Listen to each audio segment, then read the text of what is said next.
12 dreams for the Red Queen under crown of stone. 8 voracious beasts born from 8 restless nights. 4 nails piercing the flesh of the sinner. 1 prayer for the summoned, called by this song. 'Tis perhaps the countdown to oblivion for the once proud city of London. 'Tis perchance her inhabitants' last dance alone to face death and pestilence. Confronted by the eerie and unknown, mortals became desperate for answers. A flock's flight makes for an omen, the falling of a star a dire presage. Turning to priests for interpretation when there was no reason to be found. When religion failed, men turned to science. I saw them build such vain cities, crafting machines made for endless war. New questions flourished as old answers withered. What is darkness but lurking sun? What is wall but enslaved stone? What is glass but tortured sand? What is song but a call to arms? What is hate but jilted love? What is life but death pending?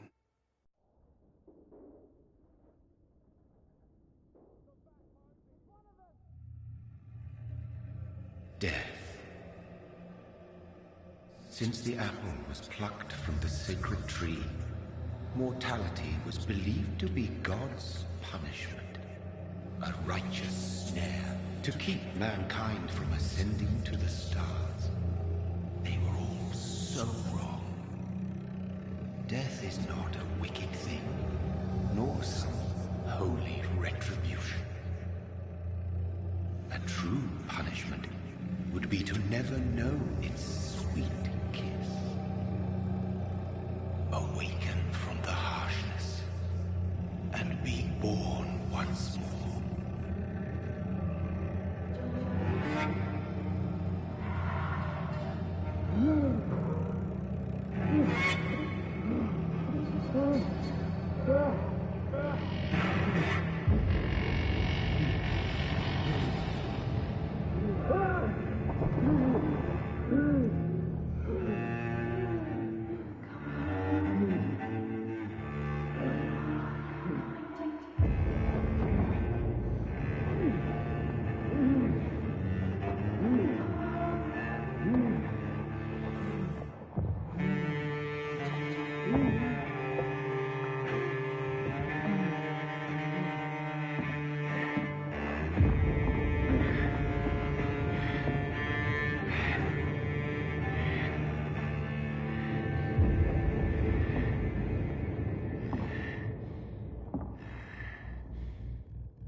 So thirsty.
What have you done? Mary! Oh, no! Mary!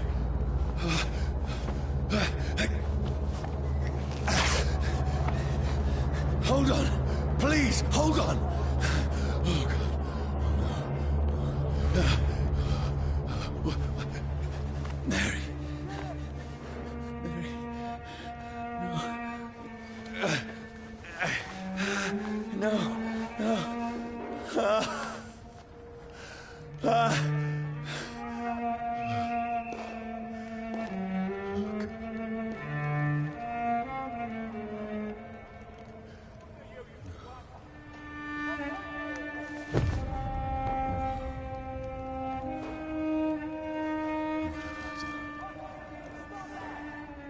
This horror.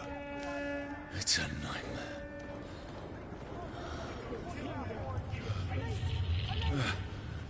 No! Please, a moment, let me explain!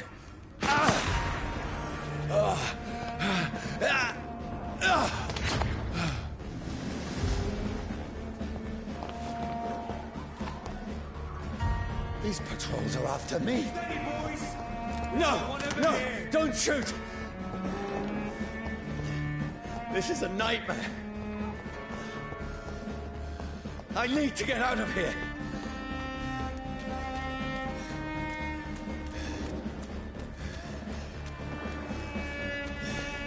This can't be happening.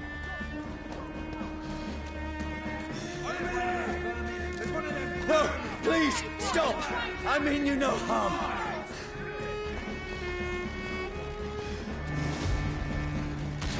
What's going on? Oh, Mary. What have I done? What's all this about? Shit, where'd it go? Bastards. Now, I can defend myself.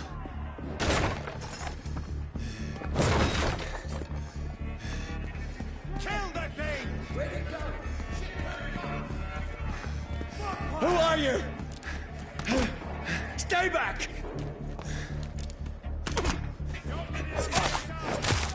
Sorry, but you left me no choice.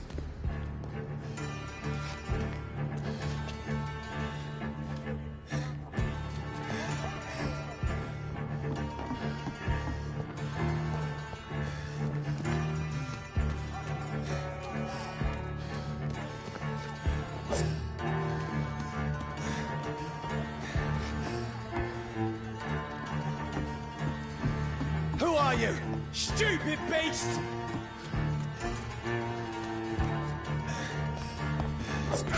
It's there! Finish it!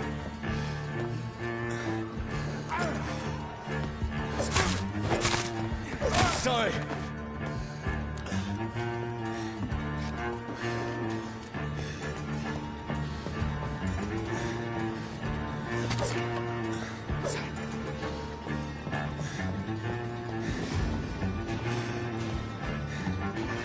See them fancy clothes? No, please, stop!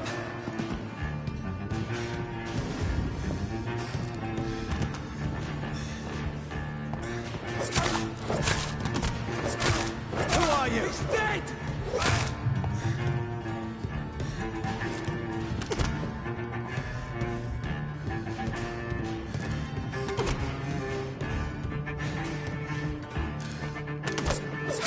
What do you want?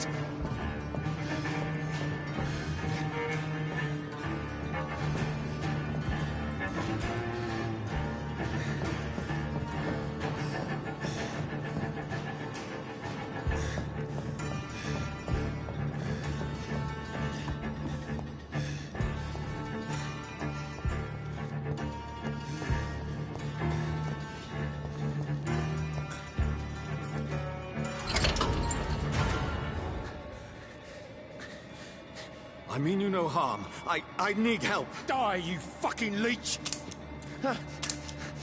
Please, listen to me. I can't make any sense of this. Shut up, beast! Who are you? What is this all about? What in God's name? That'll do the rest of the job. Just leave me.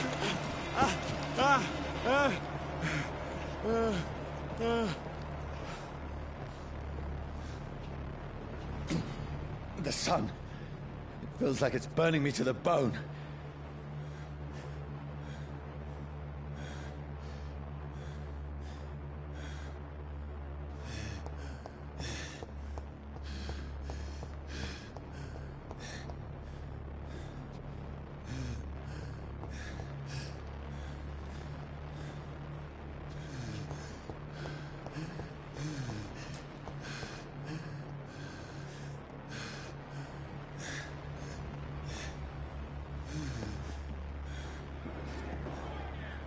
Let me go!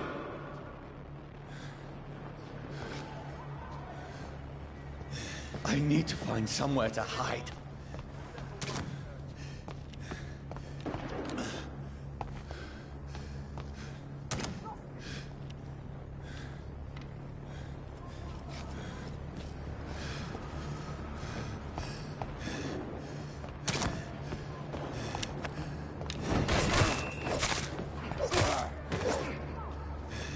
I need to find shelter.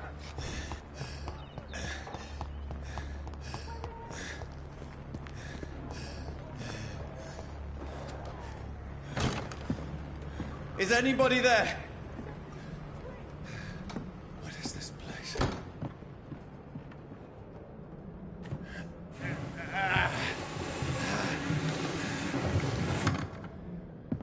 The place seems abandoned. I should be safe enough here.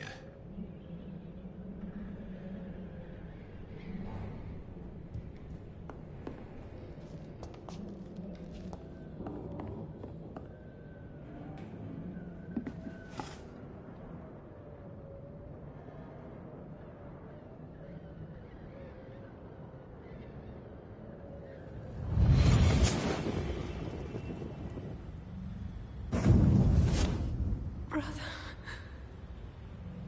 what have you done?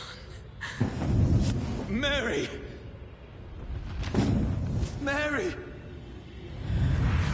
Mary, I'm sorry. Whoever did this to us, I will find them.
This one's dressed up fancy.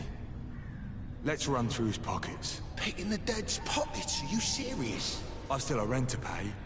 He's got no more responsibilities. What's this? Gold watch. Beautiful it is. We fancy it to share the takings.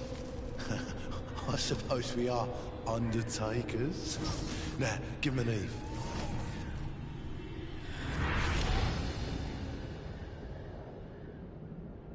That's impossible.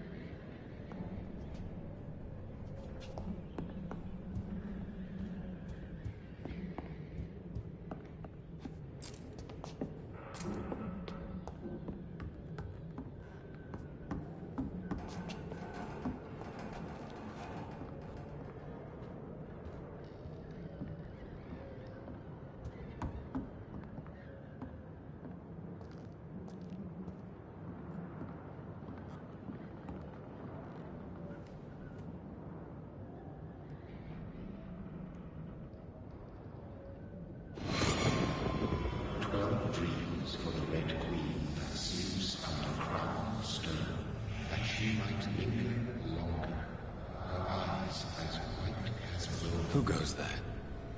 A prayer for the summoned by warrior song. A child born from darkness must give scent of his. Who's there? Are you referring to me?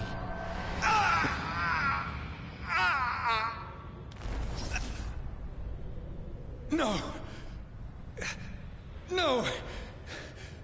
I still have so much to accomplish.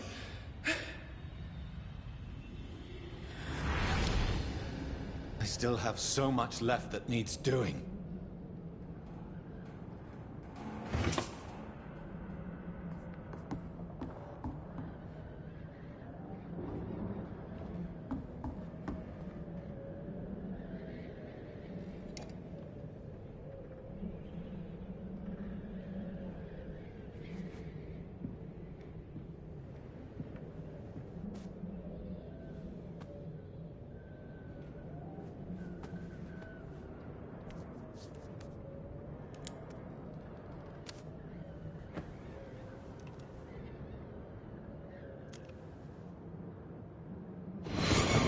Johnny, this one's lost.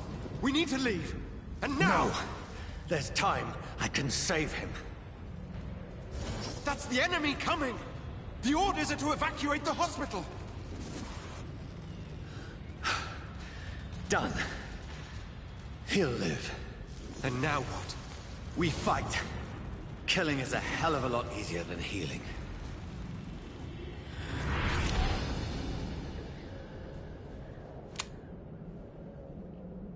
No, it never got easy.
This makes no sense. None of it. No sense at all.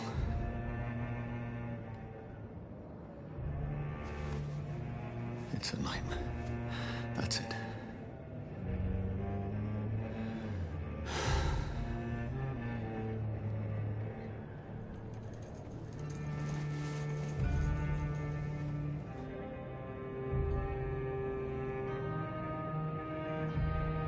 So be it.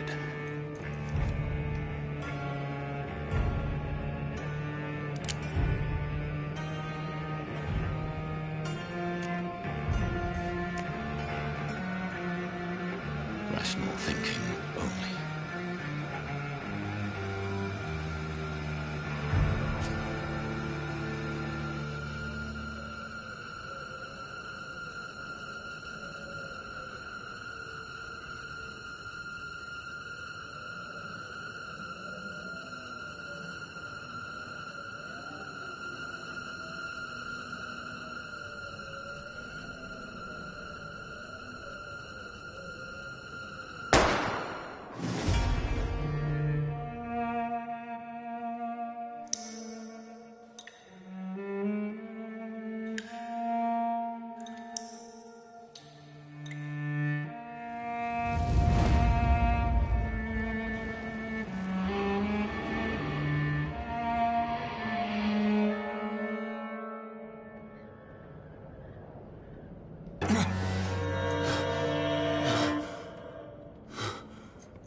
This is absolute madness.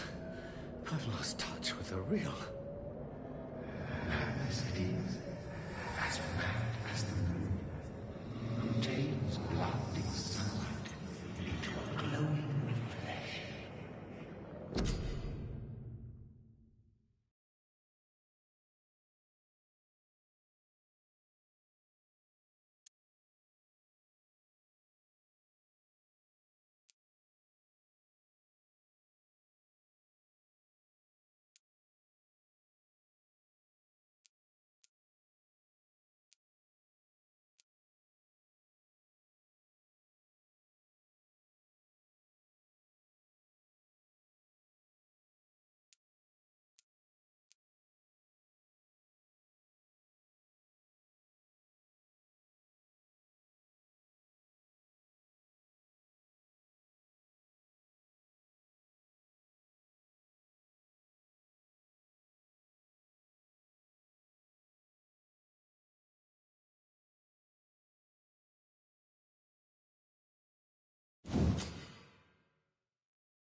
voice in my head. If I'm not mad, then it must belong to the one who made me what I am. I must find him to understand what I have become.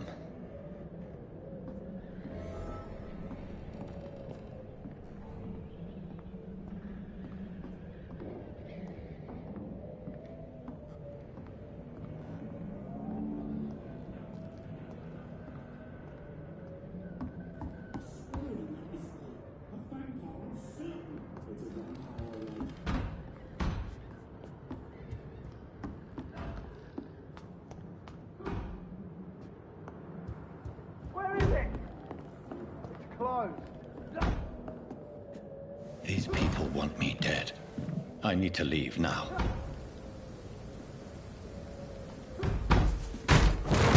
Here's the leech. Here!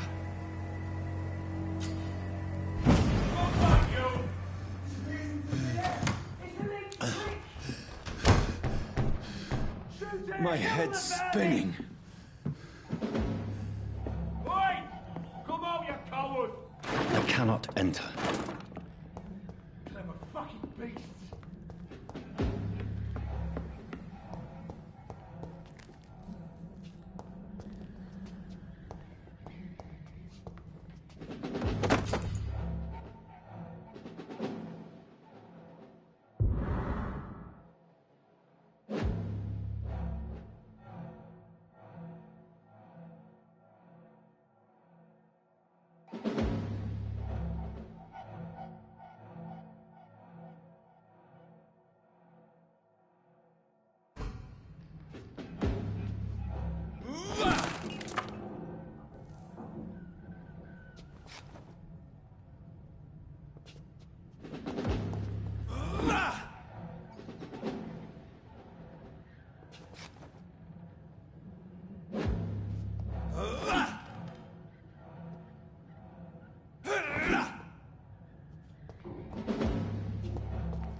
I'm still in Southwark. I must reach the West End. Go back home.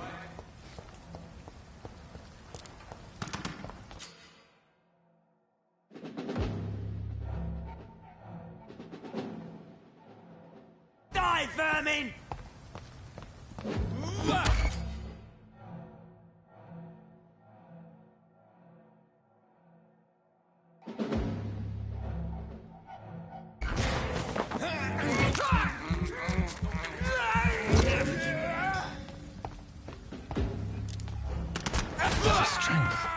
A strength I never knew I had. This one stinks already.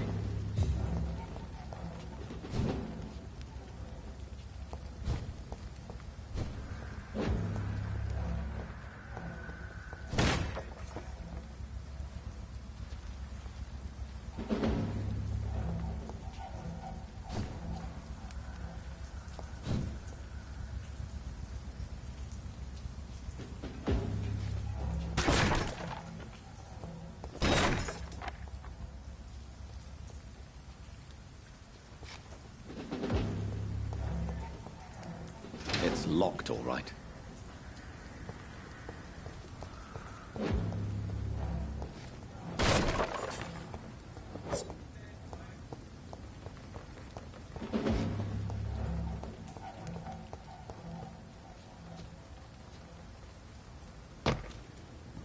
Not been built. That's it! Vicious bugger!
See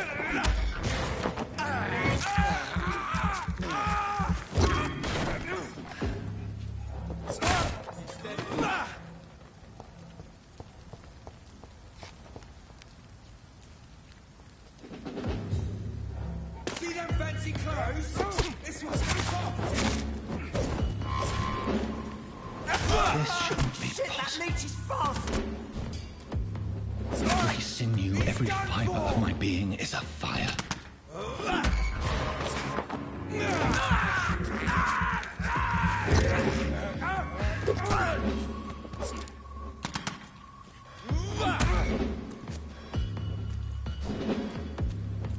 I feel like a child learning the limits of my body.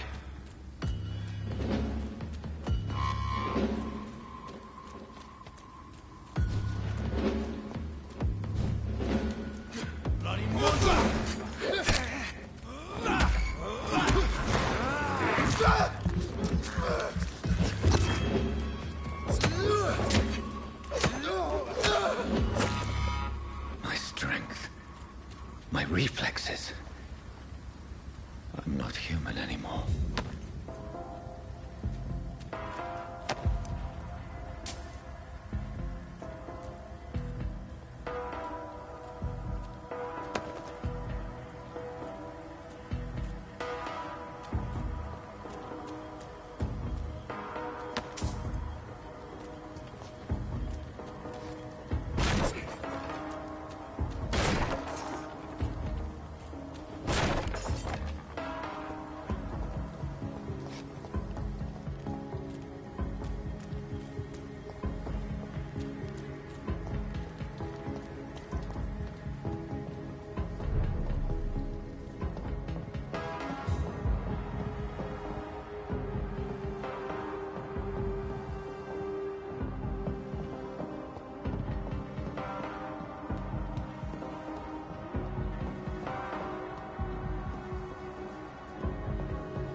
My poor sister.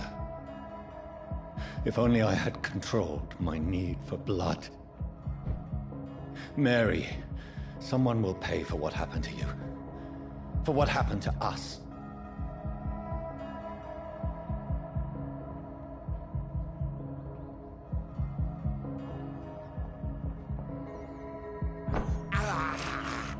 This is despicable.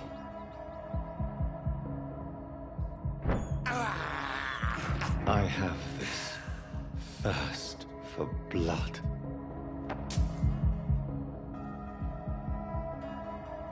I cannot enter.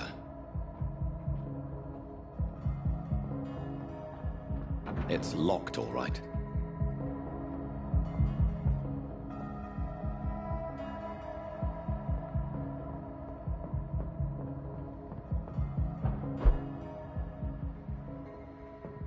The dizziness from the jump. I can now control it.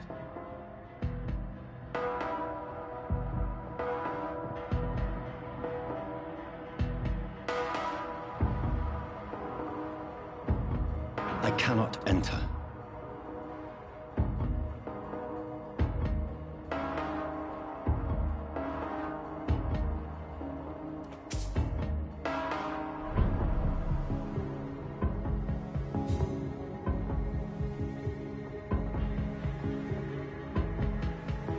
It's locked.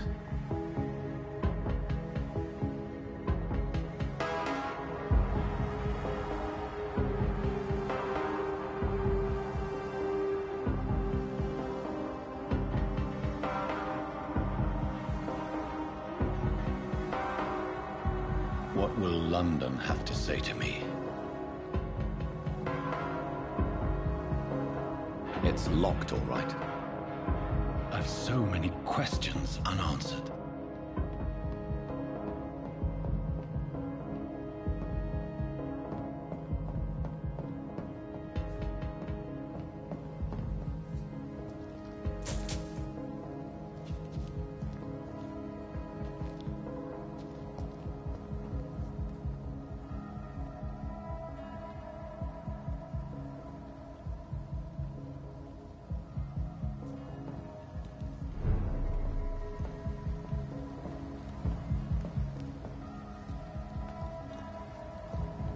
Another corpse.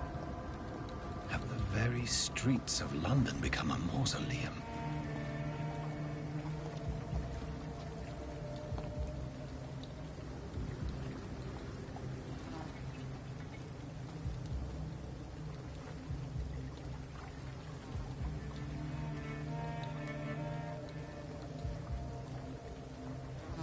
The man has been drained of all blood.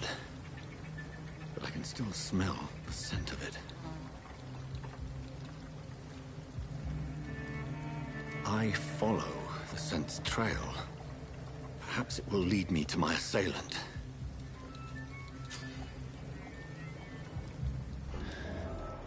Fresh blood.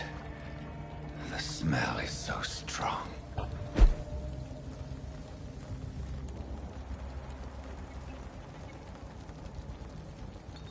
Something dire must have come about.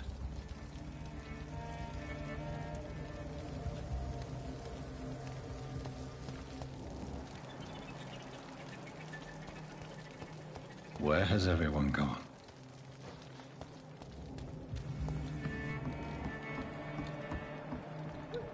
According to the blood patterns, that's where the victim was attacked. So that must be the killer's trail.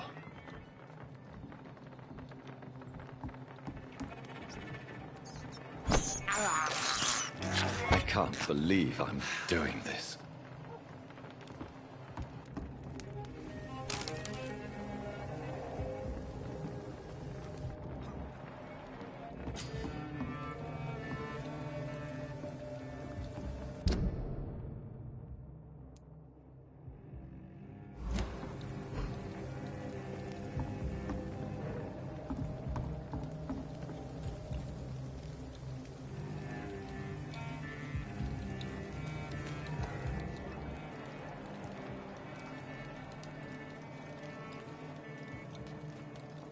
That's strange.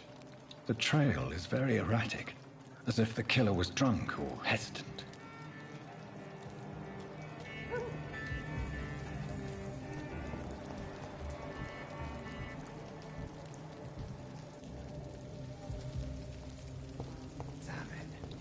At last, a little life.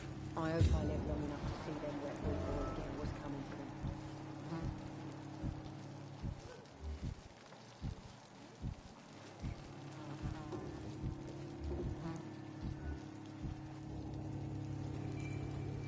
Welcome, sir, to the Turquoise Turtle. There's gotta be something can be done to get out of this bullshit mess. Good evening.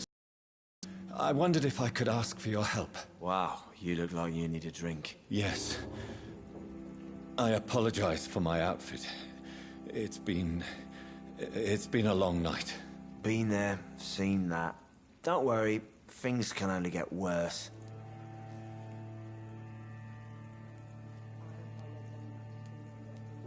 Has anybody entered the bar recently?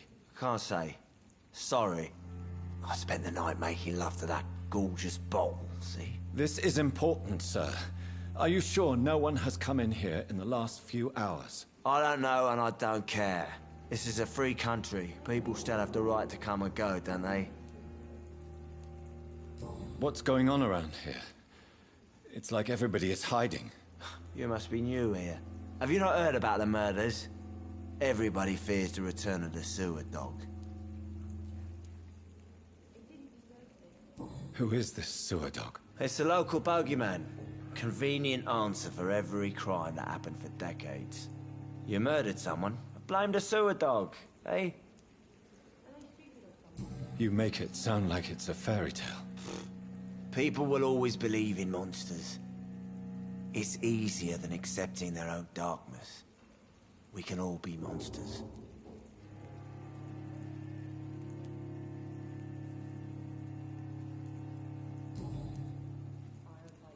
I'll leave you to your bottle then.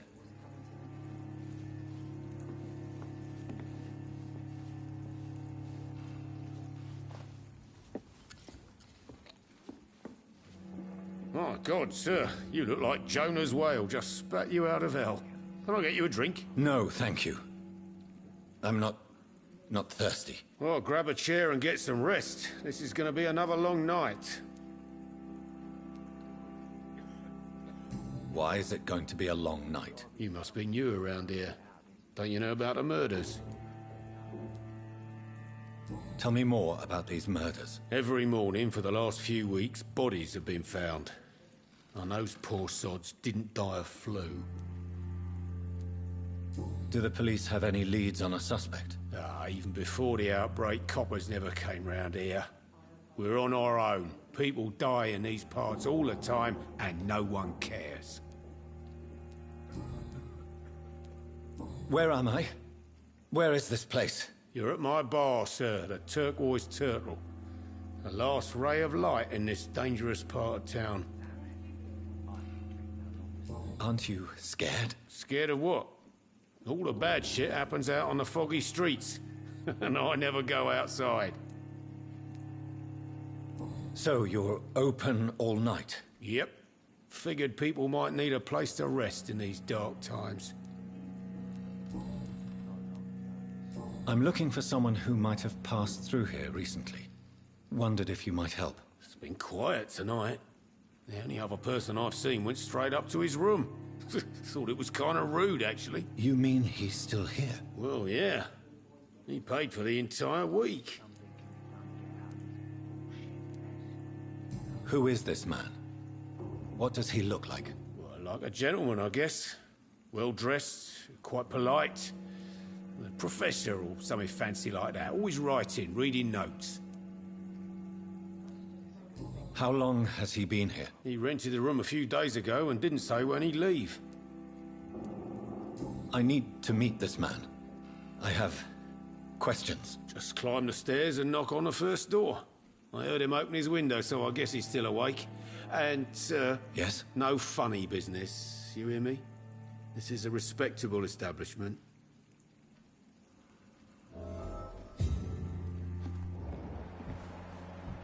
There's gotta be something can be done to get out of this bullshit mess.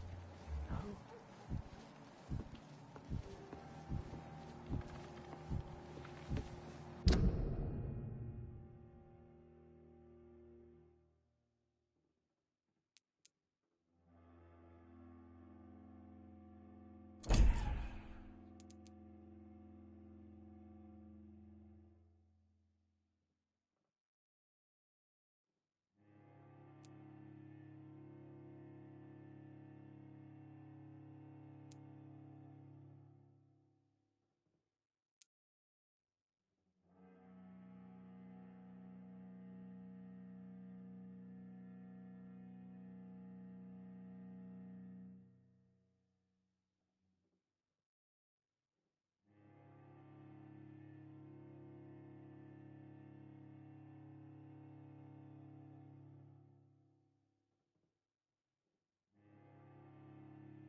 Damn it.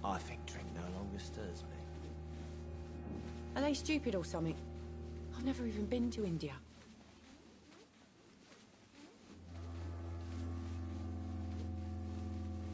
There's gotta be something can be done.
Hello, sir.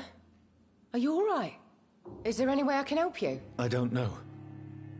Maybe you could just talk to me. Maybe you prefer to speak with Tom, then. He's more agreeable talking to strangers. What is this place? This is Tom's bar, a turquoise turtle. I'm the barmaid here, Sabrina, if you want to know. Are you always open this late at night? No, it's only since the epidemic started. Tom thought that people may need a safe place to stay. You don't seem to have much business. Where is everybody? Well, most people are sleeping right now. And those that are awake tend to avoid going out. What with the murders and all. I just want to talk. I didn't mean to scare you. I'm not afraid, sir. It's just I've other customers to take care of. I only see one customer. Oh. Well, yeah, of course. I mean, I best check on them. What's going on around here? Where is everyone? Too many dead, sir. First the epidemic, and now all these terrible murders. What have you heard about the epidemic? There's a Spanish flu. Yeah. Killed so many last summer. Thought we'd seen the last of it. Dozens dying every week. Are the authorities doing anything? Nothing. There are so many quarantine zones in London now. It's gotten really hard to travel across town. The murders. What can you say about them? Bodies found in the streets every morning. Drained of blood. It's just horrible. Some say the sewer dog is back. The sewer dog? What's that? No one knows. People have always disappeared around these parts. The ancients say it's the sewer dog coming out to feed. But now he's killing in the streets. I'll leave then. Thank you.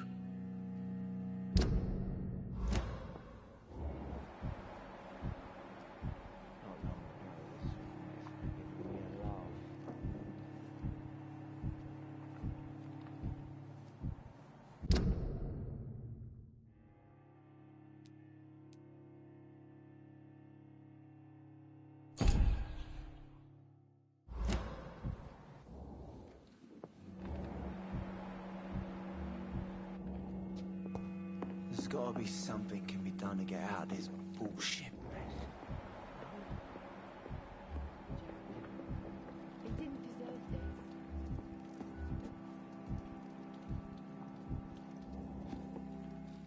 This is no place for you.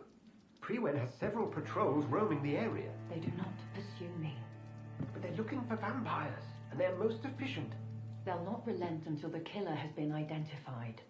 I have a common objective, but I require... I think someone is eavesdropping. Are you certain?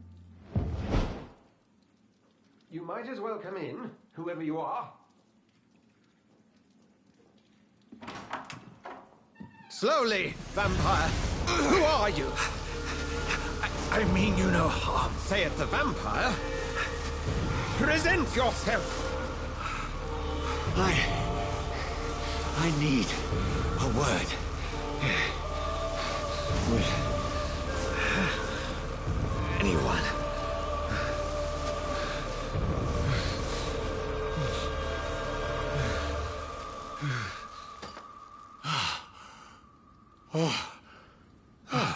Well, that's something I can do for you.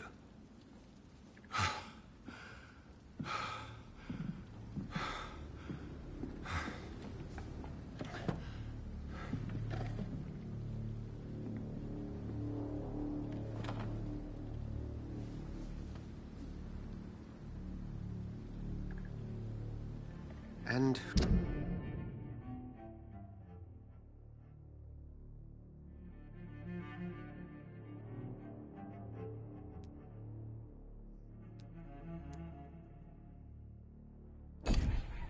who might you be?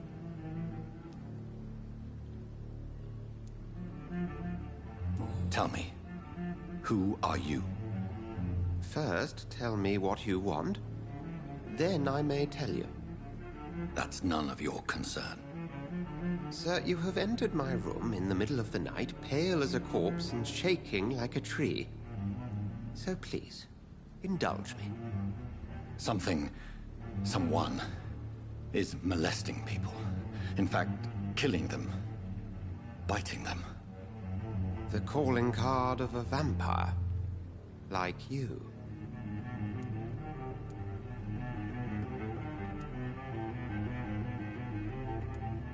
You seem the expert. How would that be? I have my secrets, as you have yours. Then if you are not a vampire, who or what are you? Dr. Edgar Swansea of the Brotherhood of St. Paul. I'm performing an independent investigation here in an attempt to understand precisely what is going on.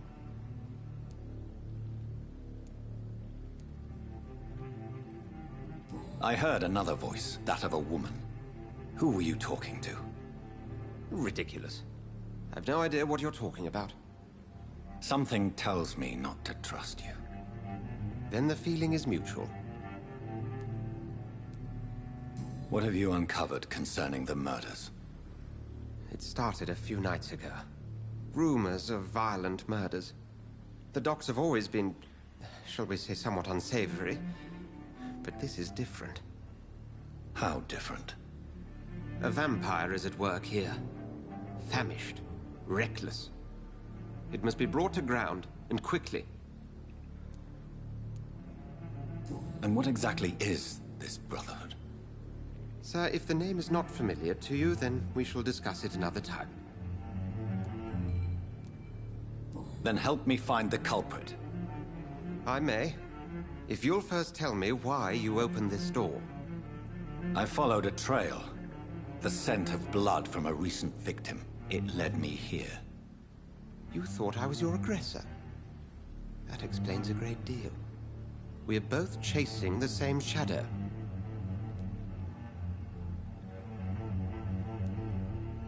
A shadow, indeed. Yet I heard his voice in my head. There was a moment I believed I was mad. You should let me handle this affair. You've no idea what you're up against. No. I will find the monster. He is mine. How will you do any better than I? But then let me ask you this. What are your intentions if you find the killer?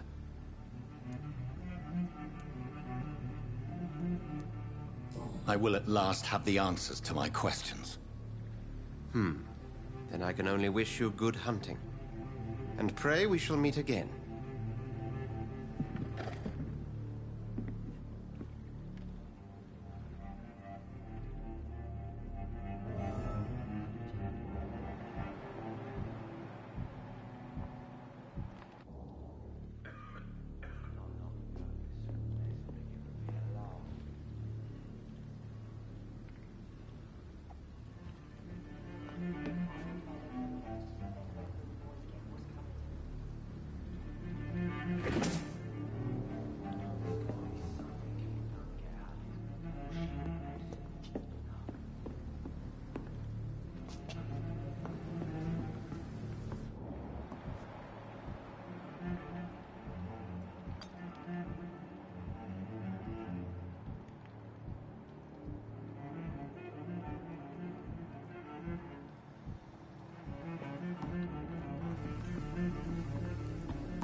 If Swansea is not my attacker, it means somebody else came here tonight.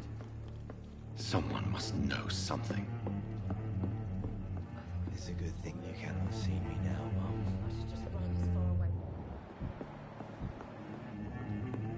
I cannot enter. There's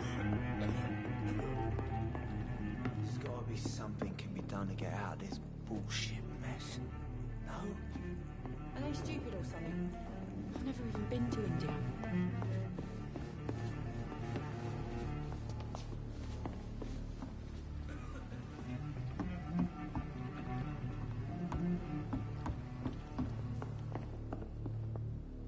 Not long ago, this sort of mess would have given me a laugh.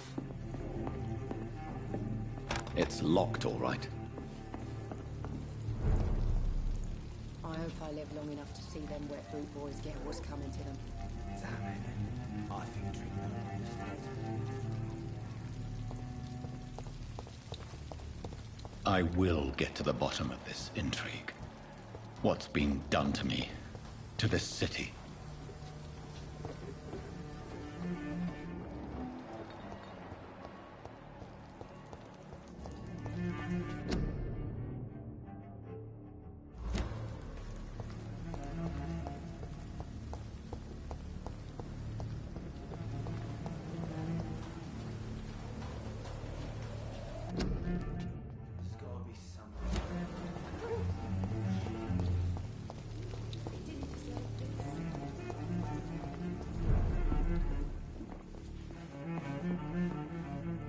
Welcome back.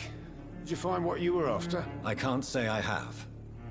Are you sure no one else came into your bar before I arrived? Hey, I told you, you were the only other stranger I've had. I think you're hiding something from me. I hide many things from many people, sir. That's what my job's about. Goodbye, Mr. Watts.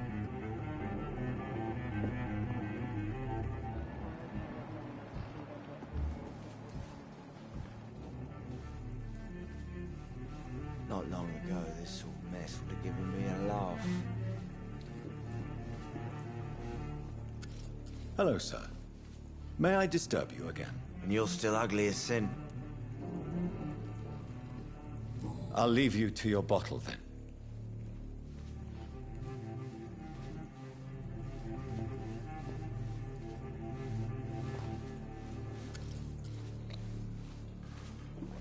Jack. He didn't deserve this. Damn it. I think drink no longer stirs me.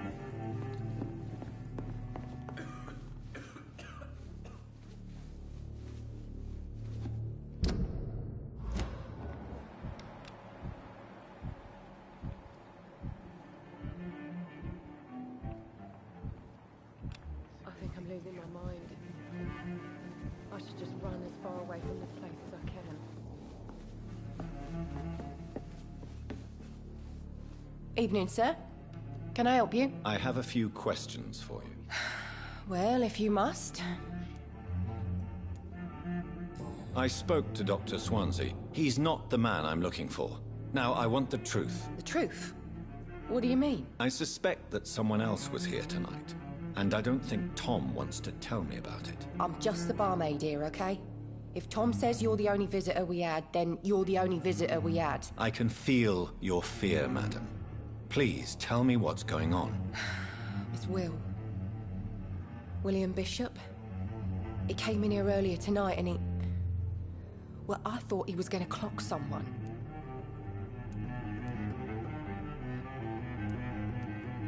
Why are you so afraid? I mean, his skin. His hands. I scrubbed every glass and every chair that he touched.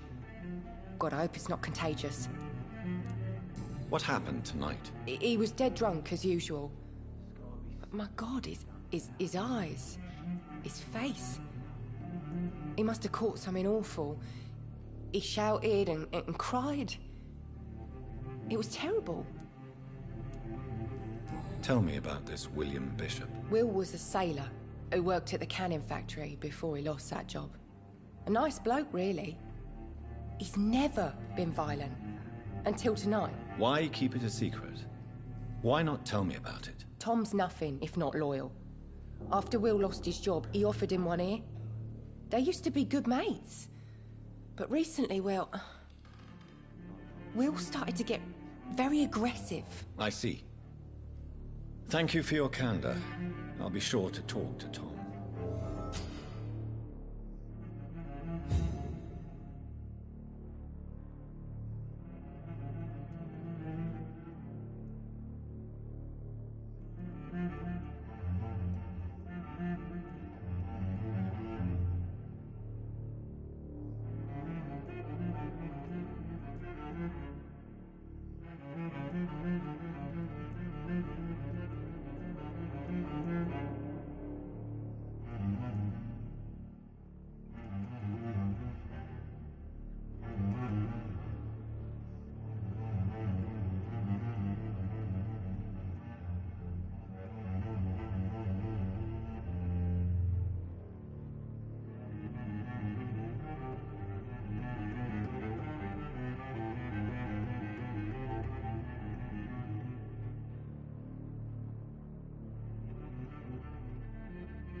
There's gotta be something can be done to get out of this bullshit. You again.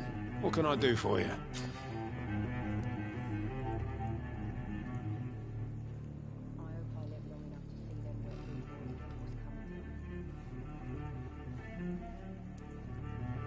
Tom, talk to me about the visit from your old friend, William. Yes, Will came by tonight, but he's not my friend anymore. Who is he? William. Just an old sailor who loves his gin too much. He worked for years at the canning factory before it closed. Is he dangerous? Yeah. Like many drunks, he's all bark and no bite. He can barely stand up most of the time. How was he tonight? Was he different? Sicker than usual, perhaps. He whined and mumbled about how mean people were to him and how he'd like to talk to me outside, and then he left when I refused. Why lie to me if he is not your friend? I didn't lie. I said you were my only unannounced customer, and that's the truth. I need to find him. It's a matter of urgency. Do you know where he is? You could try his boat. It's up by the North Pier. He sleeps there when he's too drunk to get home. Please describe him to me. What do you expect? He's a tall, sick bastard with a bad rash and torn old clothes. William used to be strong. Now he's a mess. Thank you, Tom. If you see him, tell him I don't want him back here unless he cleans up his act, okay?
Body is still warm.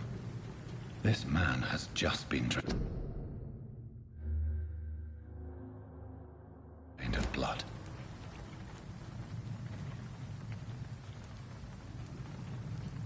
This man was armed. He tried to defend himself. What's this? Some sort of note.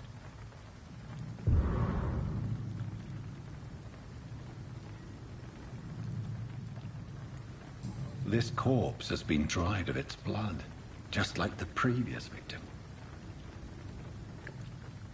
Blood and empty gin bottles. This bishop fellow is something of a heavy drinker.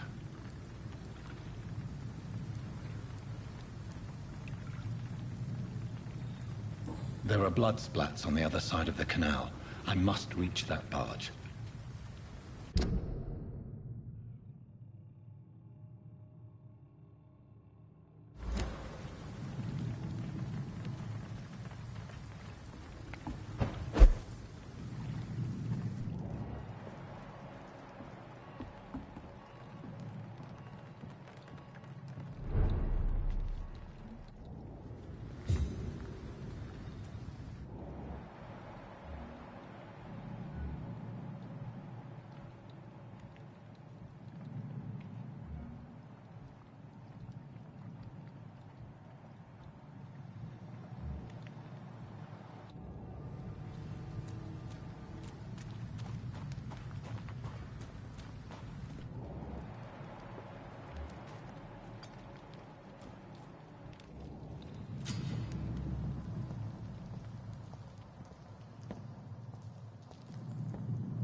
ammunition crate. Good. I may need a lot of bullets. I feel like I'm back on the front line again.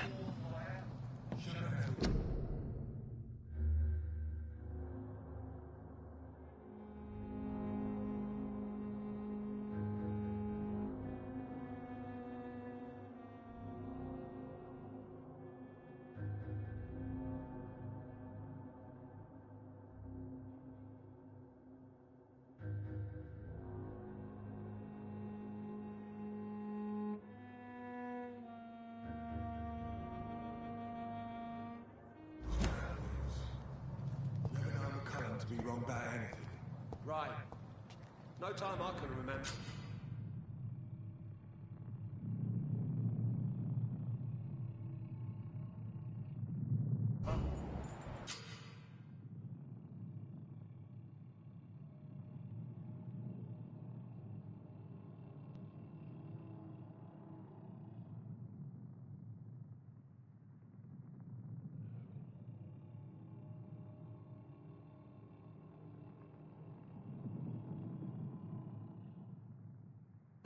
I've only been part of the guard 3 weeks to the day. All the more reason to shut it, Mr. Billy. If the man says a bloodsucker's dug in here, you've but one job, and that's to find it. And find it fast. It's fair enough, Tom. But why do they hide where it's so damn cold?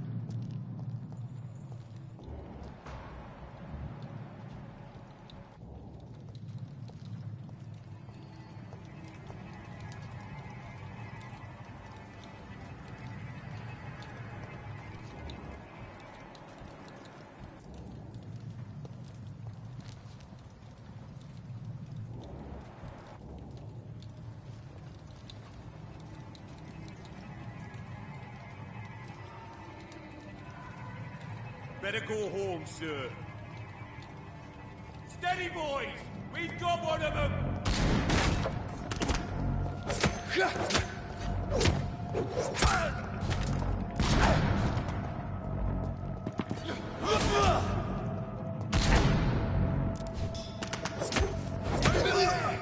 There's one of them vermin!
This nest of them cleaned out.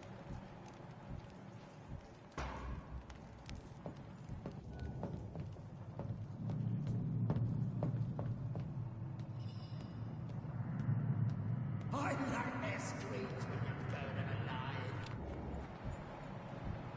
Ain't safe here for a gentleman.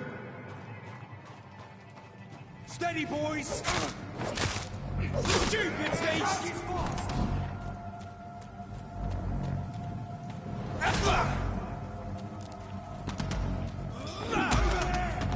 There's one of them vermin!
What you say?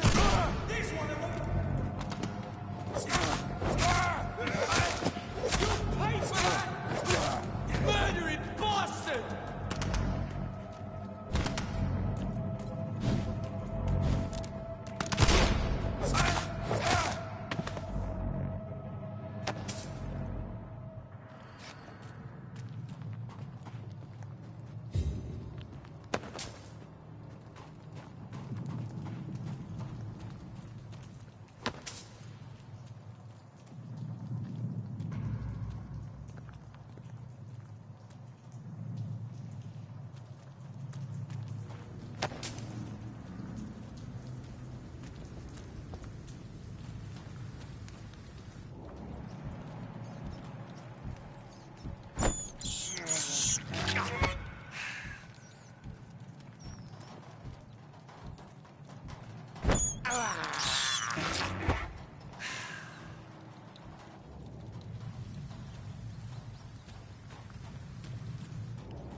I cannot enter.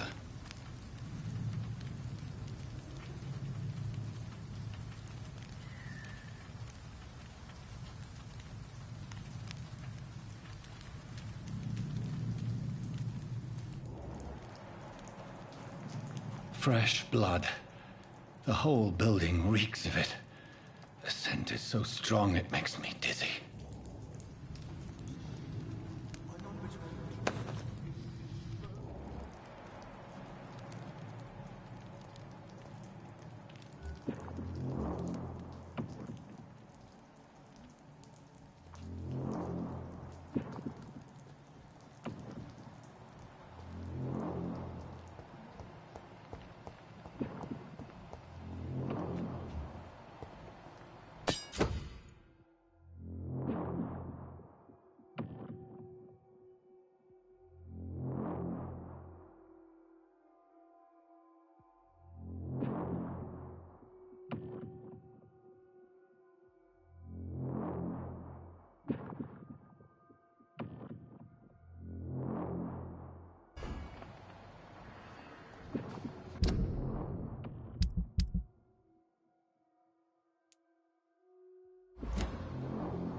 I can't feel it.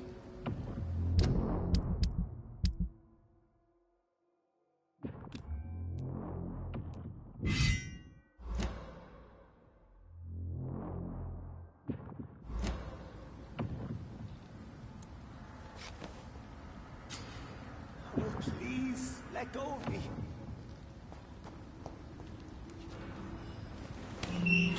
This place reeks of bloodshed. I can't stand it anymore.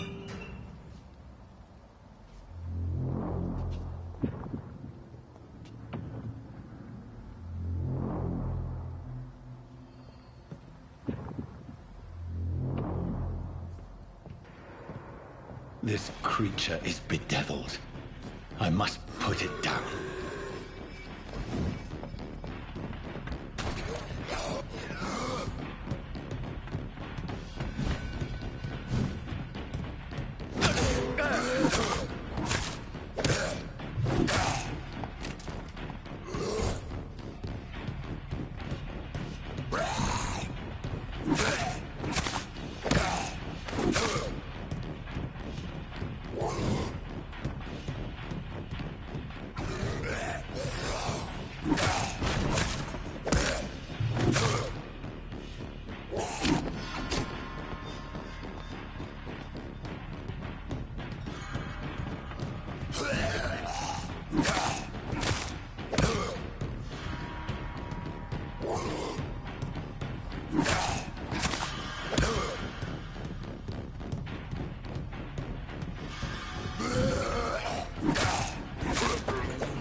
William, please, stop.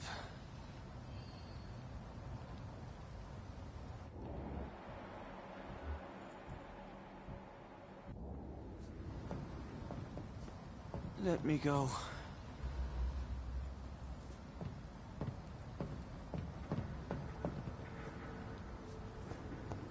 It's not too late.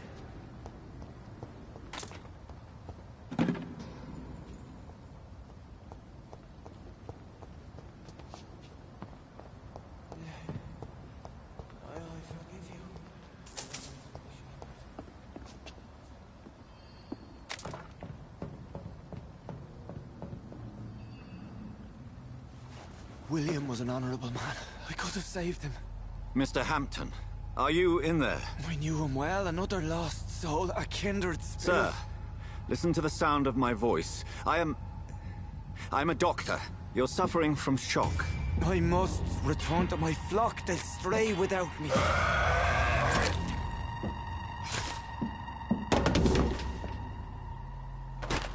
Remember, certain skulls are every bit as resistant as we are. Who are you? What do you mean by Skal? You truly are a newborn. I should have realized. Wait. You are the woman from the bar. Are you... like me? Can you help me? I believe, sir, I already have.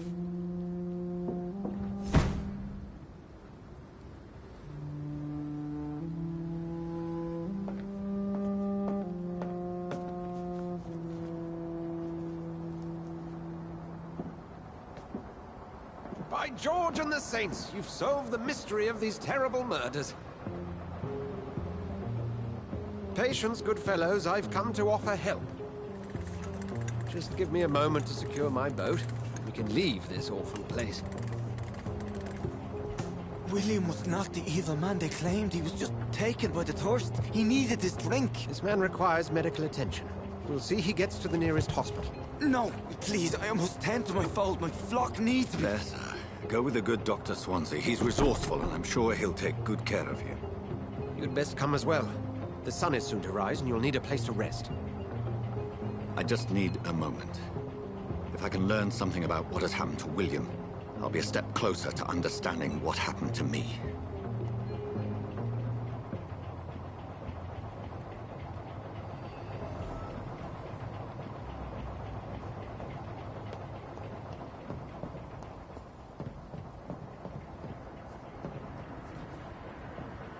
This poor creature can't be my maker. Could it be some subspecies of vampire? I must find a place to analyze the blood.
Where are we headed? We're on our way to the Pembroke Hospital. It's just across the canal. They'll have a bed for poor Mr. Hampton. William was... what manner of creature was he? Predator, prey, villain, and victim. Who can say? The important thing is that he's been stopped. Duly noted. And the woman? What... who is she? What woman? Oh, don't play me for a fool. You used me to locate that Skal. You must know who she is. And I thought you a gentleman. You shouldn't talk about a lady behind her back, but I will tell you she values her privacy. Were London as peaceful as she appears from the middle of the canal? If only that were the reality of the situation. To be honest, I've always tried to avoid this part of town. Pembroke Hospital is the last bastion between the rest of London and the epidemic. The flu has decimated the East End and the war still rages. Welcome to the front lines of a plague. This is where you work, Dr. Swansea? I am the administrator of Pembroke Hospital. I thought you were here in service of your mysterious order, the Brotherhood of... Of St. Paul's Stole, yes. But first and foremost, I'm a man of science. A physician, like yourself, Dr. Reed. How do you know who I am? No need for modesty. You are Dr. Jonathan Reed, a surgeon of some caliber and renown, if I'm not mistaken. You are correct, sir. I knew it. I had my suspicions. But when you took the blood sample from the corpse of poor William, I was certain. Dr. Reed. Marvelous. Have we met? I attended 3 of your seminars before the war. I have the utmost admiration for your research. And what a turn of fate. England's most esteemed blood specialist returns to London a vampire. That word, again. From a so-called man of science. I understand. Traditionally, the role of science is to refute myth, but when myth walks among us, the Brotherhood of St. Paul has dedicated its purpose to their study. There's so much for you to learn. Of that, you are right. Well, then let me be blunt. Join my staff at Pembroke Hospital. As a physician. I suspect you'll not find a better post of employment to contemplate your predicament. This is sudden. I was returning home to see my sickly mother. But alas, that was before contracting this... affliction. Dr. Reed, take a moment to consider. The post would be for the night shift, providing a good explanation for your absence during daylight hours. You'll be adequately reimbursed, and have a place to hide. I even had the forethought to bring some clean clothes. So, what do you say? It seems I have little choice, but yours is a generous offer, so I thank you. Brilliant! Oh, Jonathan, this is one for the book, and the beginning of a beautiful friendship.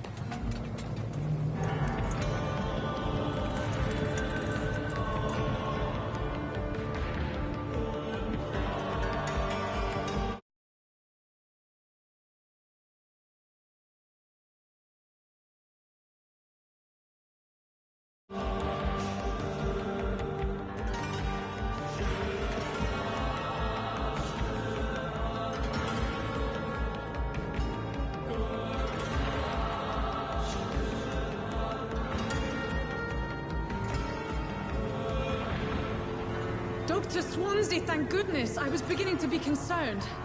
Worry no more, Nurse Crane, for I bring good news. Oh, Doctor, what a night. We lost 2 more patients. Nurse Scow said she couldn't take it anymore and resigned. Yes, well, I'll make a new rota in the morning. In the meantime, find a... good bed for Mr. Hampton. Be sure to pay attention to his needs. Of course, Doctor. Oh, and Dorothy? Yes, Doctor? Dr. Reed here has just returned from the front. He served King and Country and will be joining us here at Pembroke. We're very lucky to have gained a surgeon of his talent, and one so experienced in blood transfusions. That is good news indeed, Doctor. Oh, yes.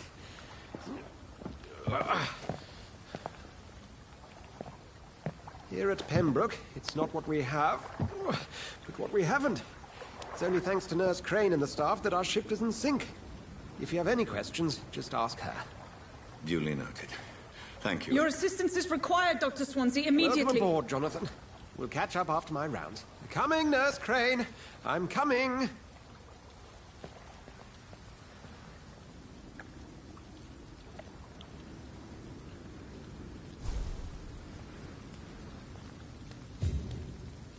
It's locked.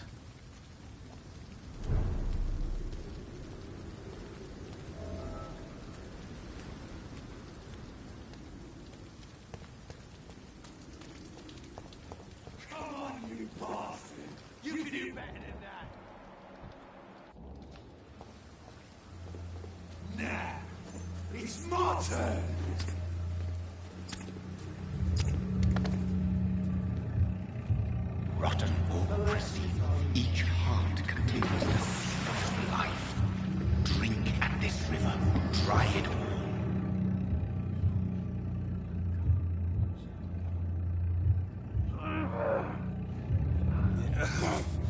Oh, come on, you bastard! I won't bite. Sir, please. You've lost too much blood. Calm yourself. You think I didn't notice? Stop your staring and get me to an hospital, you arse!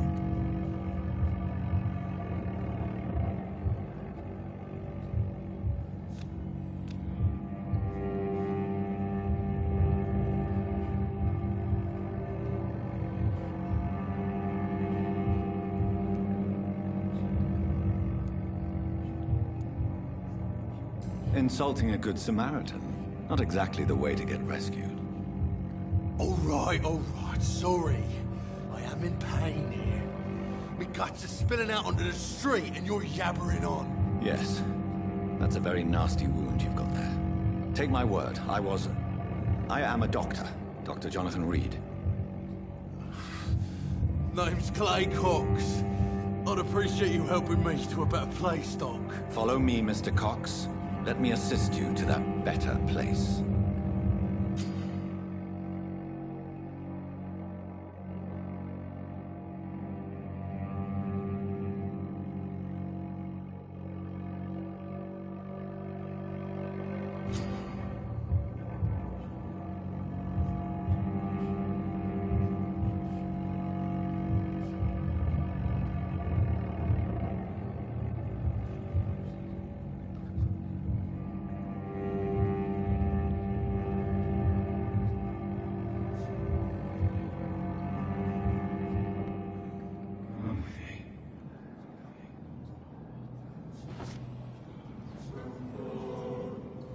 Bring this fading light into the shadows. Dance with him the dance of life and death.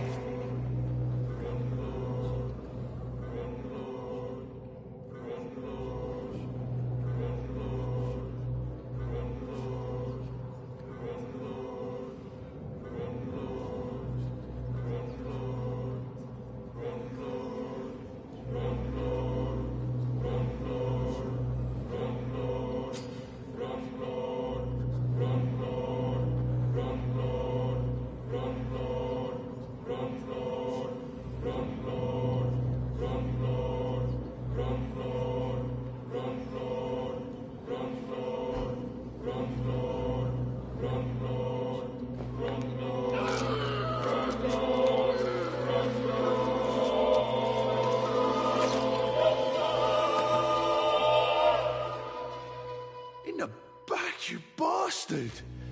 Didn't have the guts to fight me. Fuck you.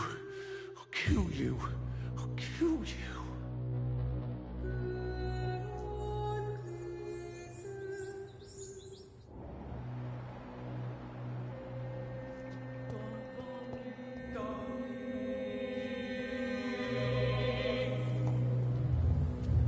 To taste a life, to embrace its most intimate secrets. Such a burden, such a divine sin.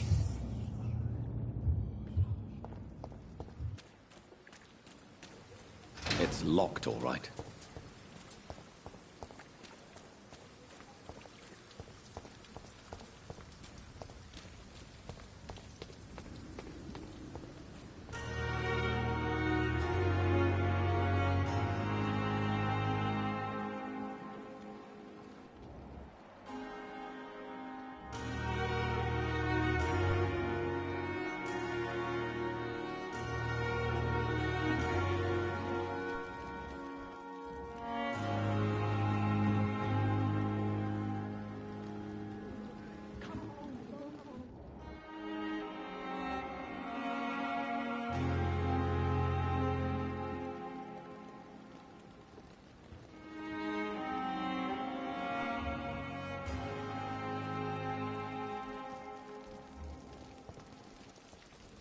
Doctor, where have you been?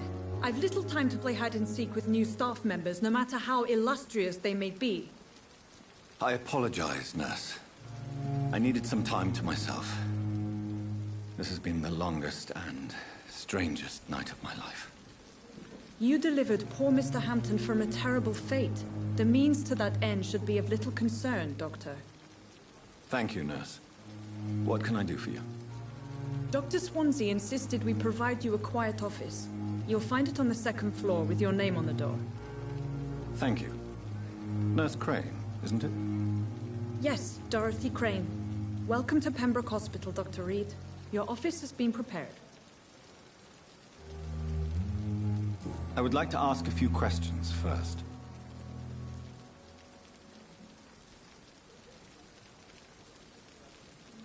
And Mr. Hampton, the patient we brought in, how does he fare? I gave him a sedative to help him sleep. Poor thing was in quite a state of shock.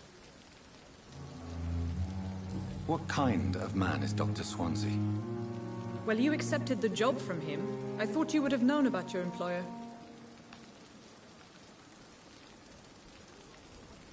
Apologies, I've only just met him the once. This is sudden. I've only just returned to England. Dr. Swansea is a brilliant surgeon and the most compassionate physician.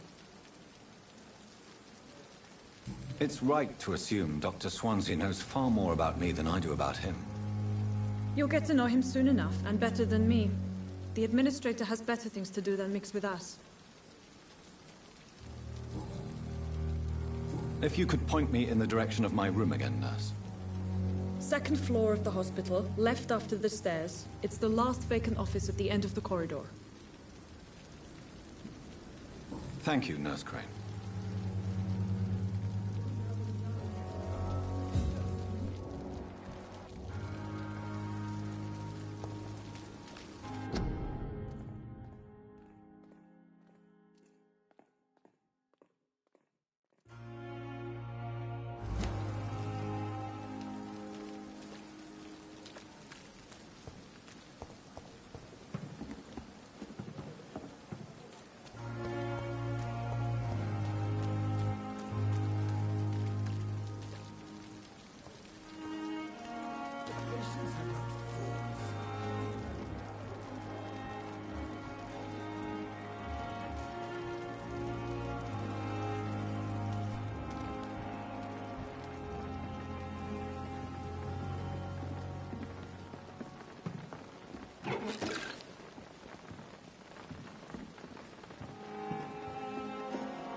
Good evening, sir.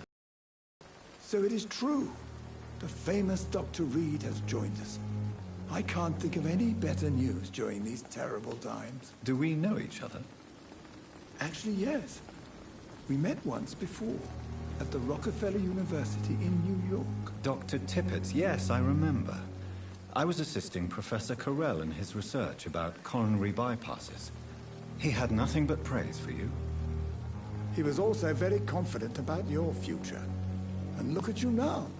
Eminent surgeon and blood transfusion specialist.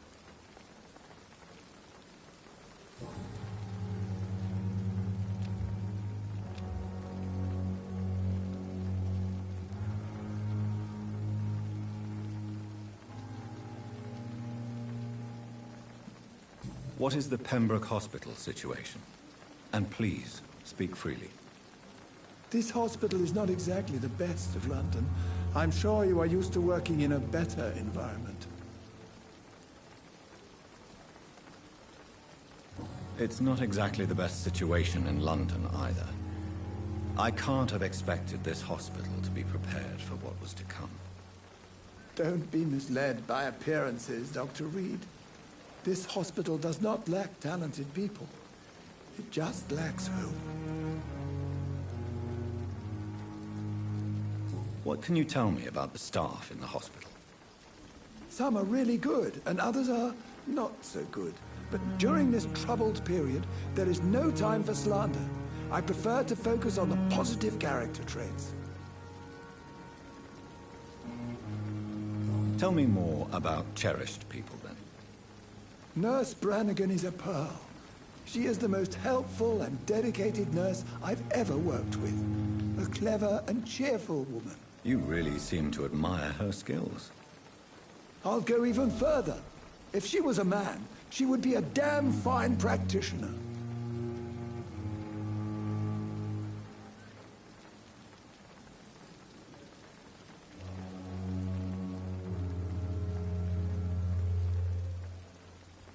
Any opinion about the management?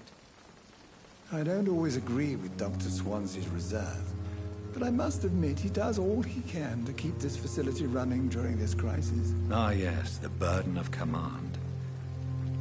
I was fed up with this concept while serving as a medical officer. Don't get me wrong. Swansea's a good administrator. I just wish he would get out of his office now and again.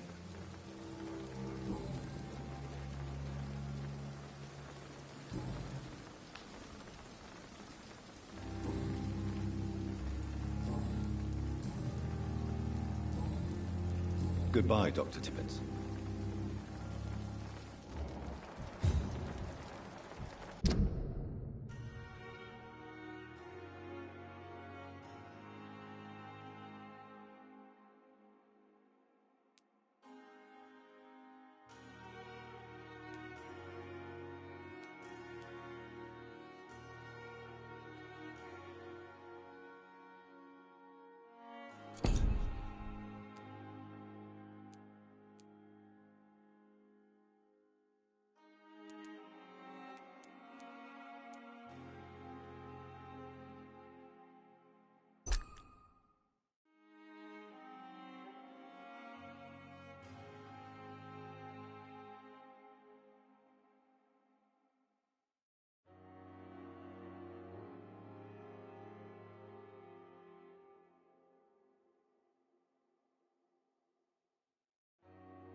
Good evening, nurse.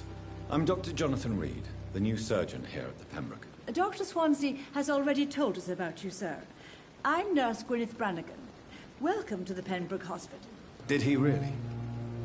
It's a good thing I wasn't hoping to keep a low profile. All members of staff have already read about your new blood transfusion technique. Dr. Swansea made sure of that. I see. Well, I'm a little surprised, but I suppose I'll just have to deal with this unexpected notoriety.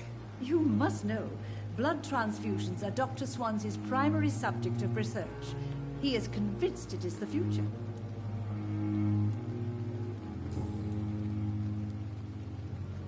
How are things here? Not good, to say the least. We're struggling against an invisible enemy, more lethal than any bullet from a gun.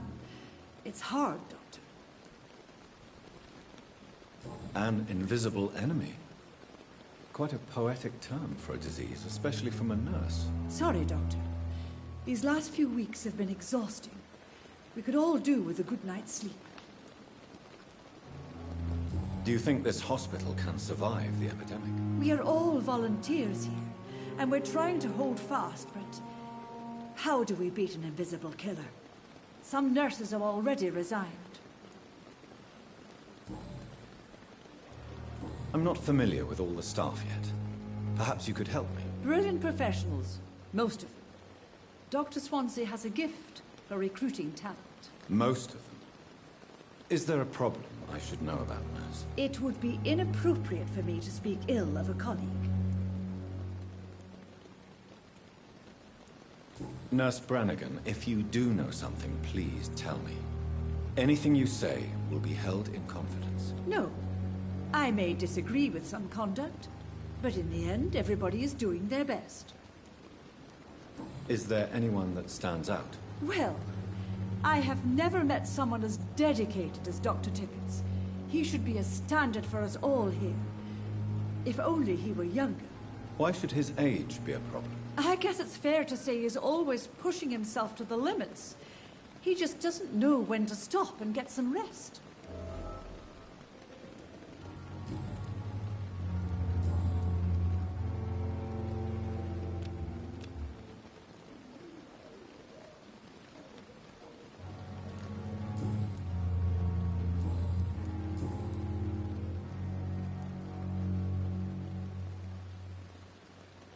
Why does Dr. Tippett claim you're the main reason he keeps working, despite his fatigue? If it wasn't for him, I probably would have left the Pembroke years ago.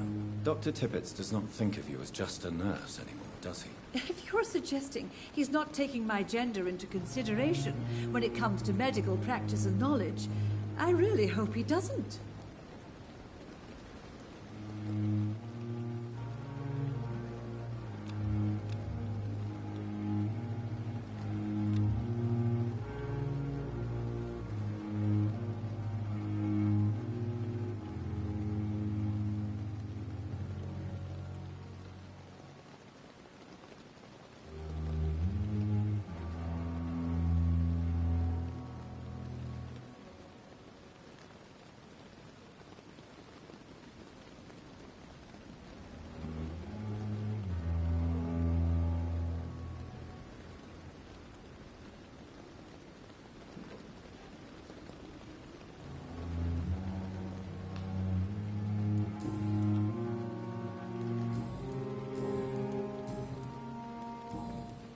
Goodbye, nurse. Call me if you need assistance.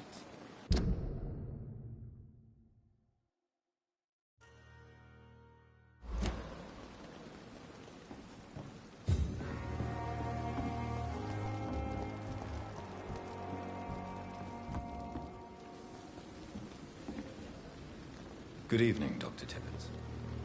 Dr. Reed, any good news to share?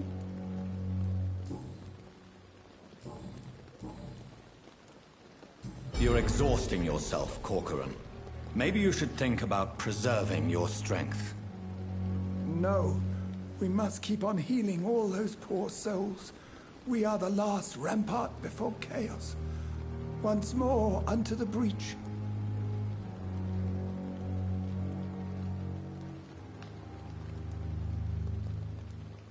Nurse Brannigan is worried about you, Doctor. She should not have told you that. I will have a word with her. You don't have to blame her for her honesty. I'm not that kind of man, my dear Jonathan. Actually, Nurse Brannigan's opinion is the only one I may listen to. You're exhausting yourself, Corcoran. Maybe you should think about preserving your strength. No. We must keep on healing all those poor souls. We are the last rampart before chaos.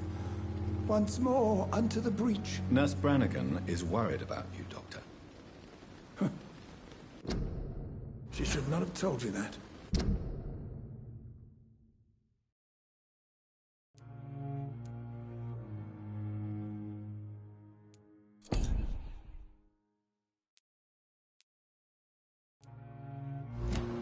I will have a word with her. You don't have to blame her for her honesty. I'm not that kind of man, my dear Jonathan. Actually, Nurse Brannigan's opinion is the only one I may listen to.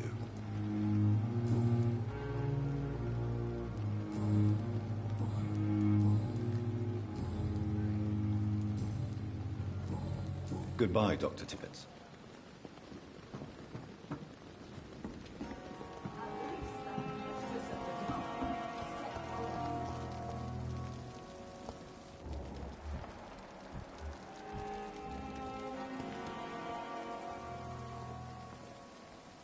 Good evening, sir.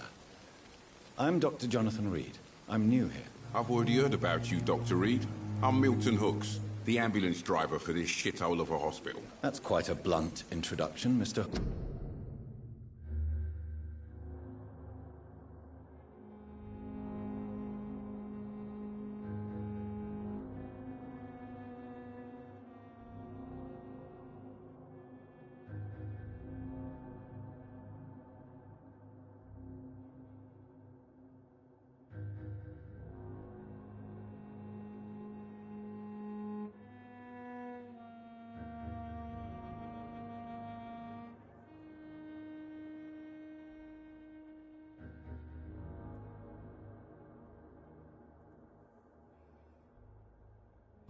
You can call me Milton. I like to speak my mind, Dr. Reed. Perk of the job. Don't judge me, and I won't judge you. I'm not sure I understand what you're talking about. Well, I'm no doctor, but I'm pretty sure a gun can't be used as a surgical instrument. You have a keen eye. I learned to shoot during the war, and have carried one ever since. Old habits die hard. No need to explain, Dr. Reed. And if you ever need a better gun, remember, I may have something for you.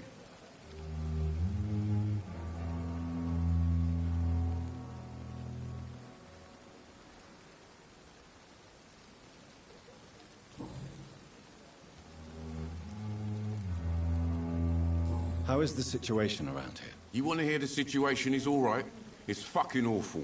We lack everything, and it's getting worse every day.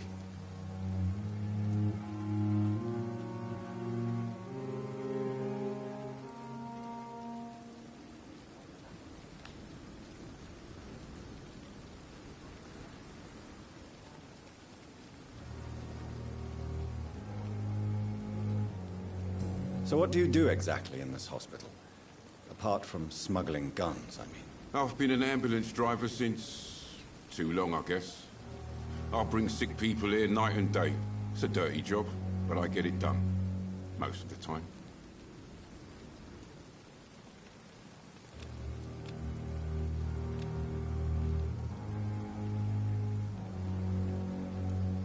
Since you're on the front line, how is the sanitary situation in this vicinity? It's a complete disaster. It's even getting dangerous to enter some streets or buildings. Even the locals attack you. It sounds like things have been a bit rough recently. What's happened? Yesterday I got attacked by the patient I was bringing here. I escaped through the hospital's garden, but I lost my wallet when I was running. You left an infected patient outside the hospital? That's incredibly dangerous. Go there yourself if you want, but be careful, Doctor. I'd rather not bring your dead body back.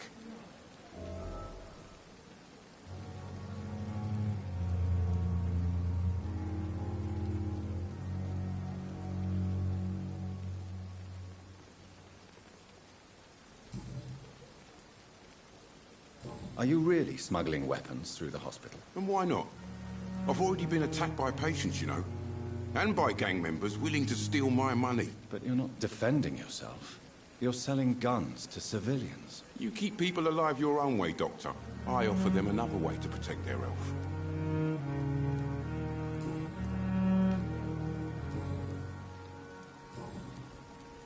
I'd like to see your goods. Wise choice, Dr. Reed.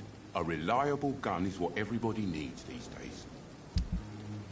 I know we are overwhelmed by this horrifying epidemic.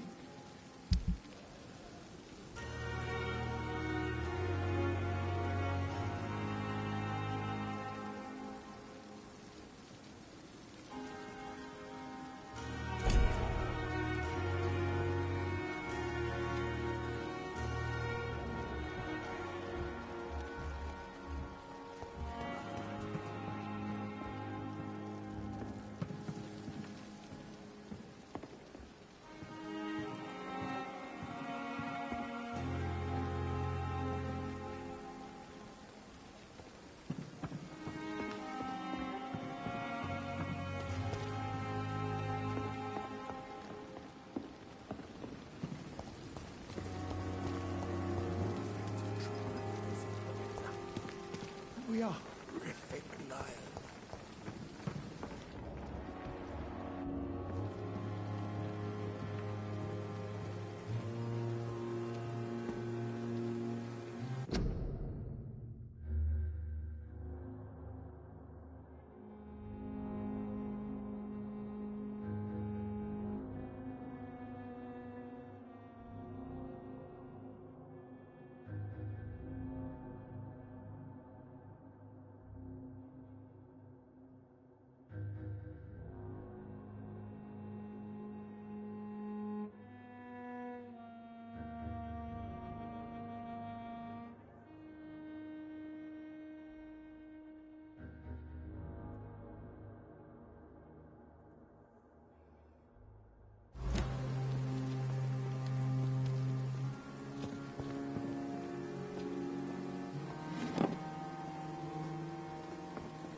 Dr. Swansea is right.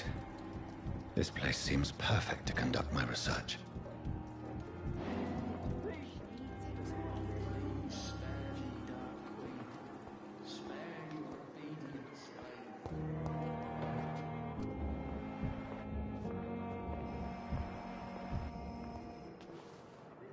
Good evening, nurse. Good evening, Doctor.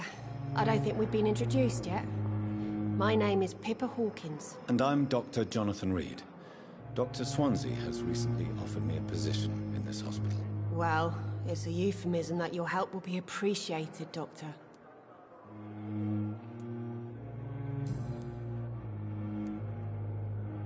How would you describe the situation at the Pembroke Hospital? It's serious. The flu is wreaking havoc amongst the staff and patients. We are running out of everything.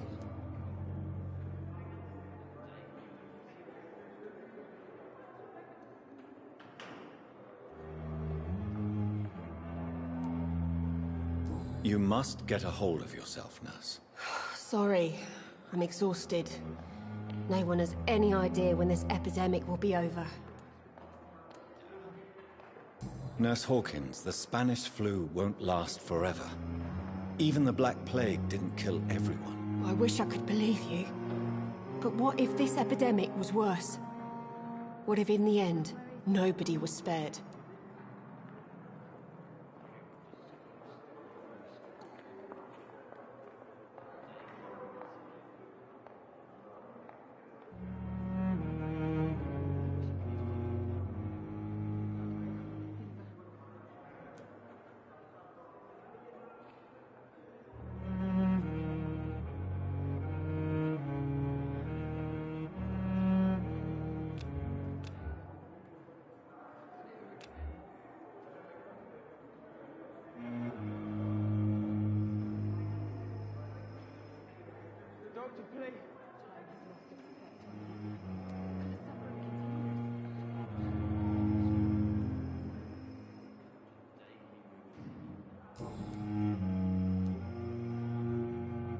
How long have you been a nurse? Well, long enough to see that the epidemic is winning. And no matter how qualified you are, don't tell me you'll change that.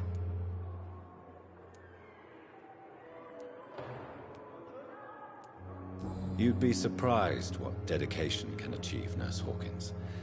In medicine, sometimes we're just a test result away from a miracle.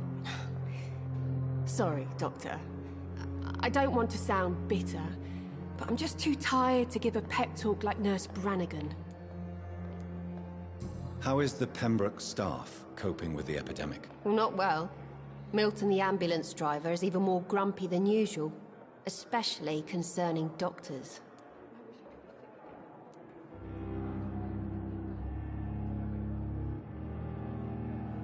Why is Milton grumpy on a daily basis?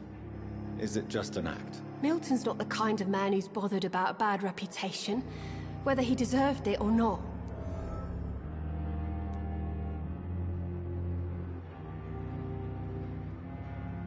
Why does Milton dislike doctors? I don't know. Just ask him. But be warned, Milton is not the chatty type.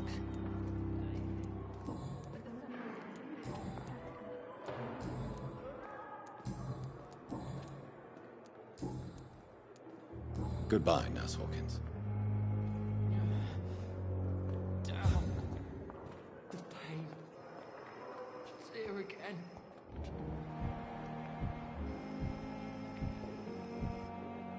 I wonder what your last thoughts would be, sir.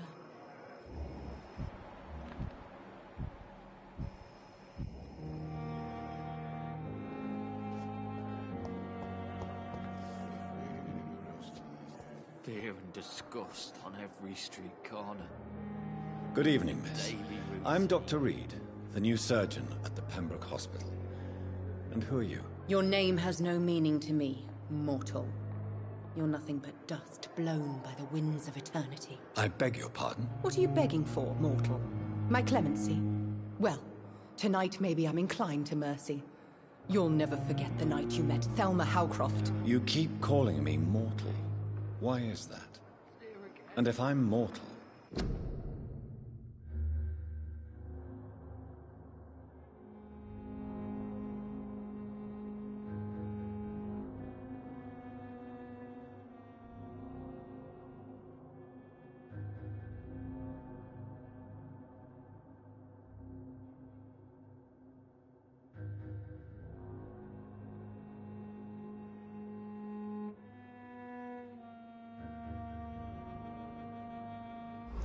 What are you? Well, Dr. Reed, if you must know, I'm a vampire.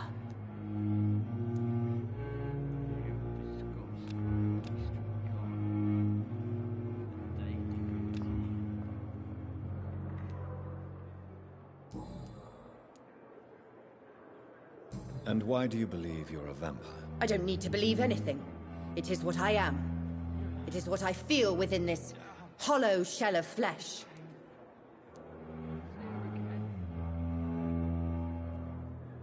Please, describe to me how you feel. What is it like to be a vampire? I can hear my body crumble from the inside as my flesh cracks and fades. I sense the last pulse of postulant blood within my drying veins. I need new blood. I see. Have you ever heard of Cotard syndrome, Miss Howcroft? Never. It's a mental illness discovered by a French neurologist named Jules Cotard. The affected patients are delusional. They believe that they are putrefying, that they are dead, a ghost or a ghoul, or in your case, a vampire. Delusional, you say? Oh, sad and petty mortal. You can't even begin to understand the concept of immortality. And you think it is I who am delusional. I'm assuming you must be a patient here. Am I right, Miss Howcroft? It's only a cover. To hide from my enemies. I can leave whenever I want. As a woman, a spirit, fog, or bat. Who are these enemies?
Enemies you mentioned.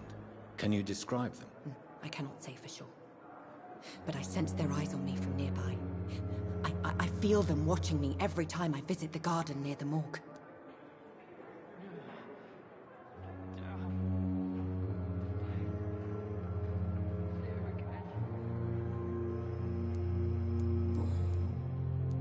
I'm assuming you must be a patient here.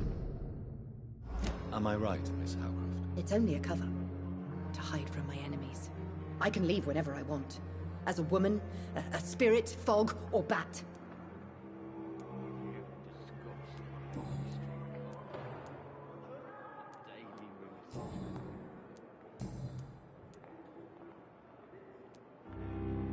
Who are you really, Miss Howcroft? I mean, apart from being a vampire. Is that not enough for you, puny mortal? What do you require?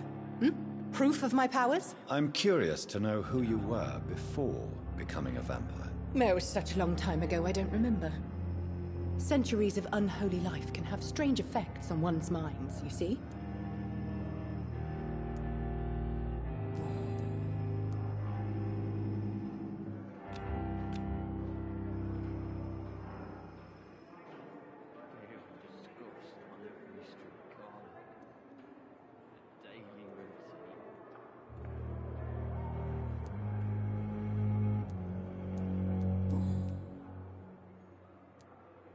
I'm assuming you must be a patient here. Am I right, Miss Howcroft? It's only a cover. To hide from my enemies. I can leave whenever I want. As a woman, a spirit, fog, or bat. The staff here are not your enemy. They're here to help you, to care for you. I'm not speaking of the doctors in white. I'm speaking of the men and women who hunt me. For I am a vampire. I see. Don't worry. These people will not find you here. I'll personally make sure they leave you alone. Thank you, mortal. But do not interfere with them, for you are no match for those that hunt me.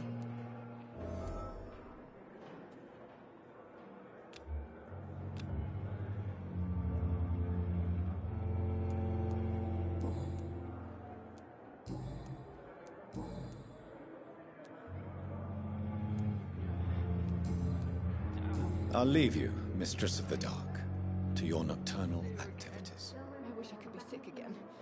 Feel my blood boil with the fever.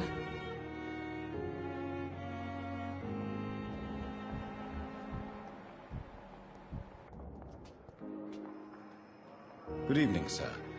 Can I help you? Unless you're here to fix my face. No. I don't think you can help me. I'm Dr. Reed. I've recently taken the position of head surgeon here. War injuries, am I right? You guessed right, Doctor. German shell took my pretty little mug right off. But they still call me Thomas Elwood.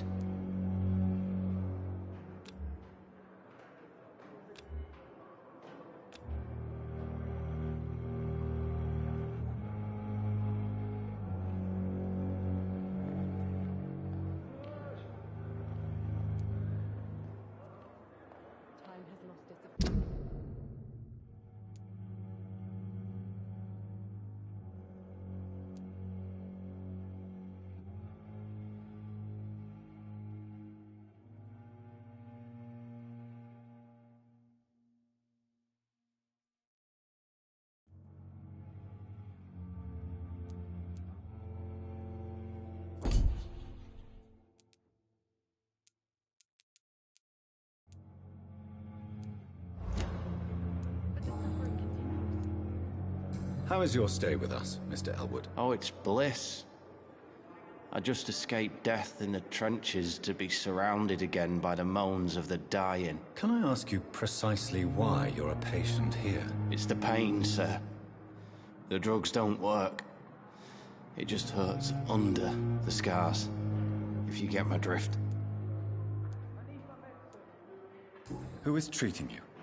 Is someone in particular looking after your case? Nobody since the old and tired doctor spoke to me. Started to think I was forgotten about.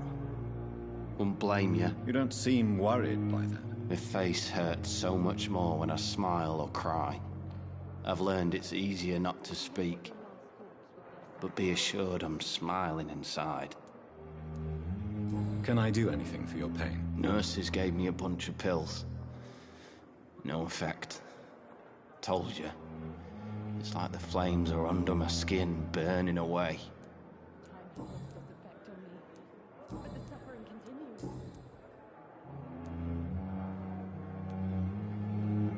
Where were you stationed, sir? Did you serve for long? I really don't want to talk about all this shit. No offense. I was pushing too much. I served in France myself. I just wanted to know what happened to you. You were an officer, weren't you? Then I doubt we fought the same war, sir. No offense. How close are you to Miss Horcroft? Are you aware that she thinks she is a vampire? To wait for her next nibble is the best reason to stay here. Every time she approaches my bed, she treats me like something tasty. A normal person. Aren't you afraid? She may hurt you if the game goes too far. She's quite harmless, I can assure you. Her head's broken inside is all. While I'm busted on the outside. But she's still beautiful. Living proof that there's hope for me.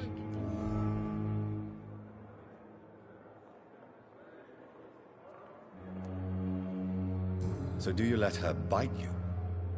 You know that's not sanitary. And why not? She's only supping a few drops of me blood. And the pain, it's real for once. She could decide to bite less willing patients. Then it's another good reason for me to stay here, Doctor. You do realize she's mentally disturbed. It's called the Cotard syndrome. She truly believes she's a vampire. In her madness, she never refers to my scars. And frankly, if I could, I'd join her world. It seems much more fun than the real one.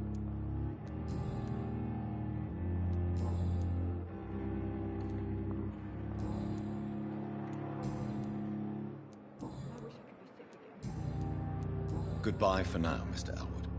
Fear and disgust on every street corner. The daily routine.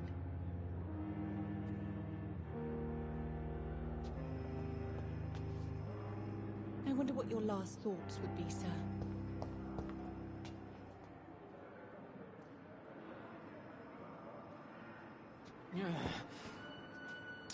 I cannot enter.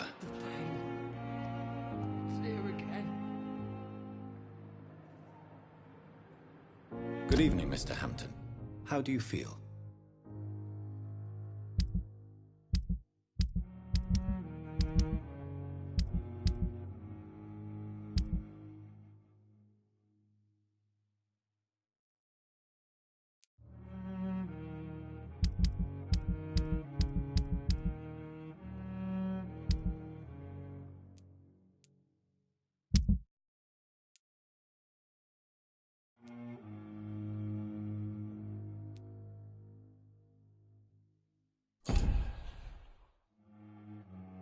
Dr. Reed, is it?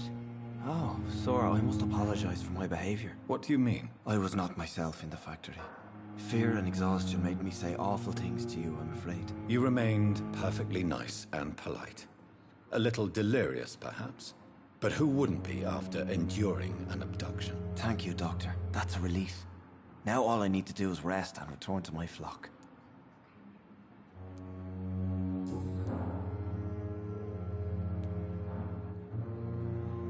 How did you end up in William Bishop's den? I had received alarming news about his recent behavior. I went to his place and he refused to let me go. Why did he abduct you? William was an alcoholic. His addiction suddenly changed to blood. I don't know why. Just like a patient I met here. This Miss Horcroft. You dared to enter this awful place alone. You're a hero, Mr. Hampton. Or a fool.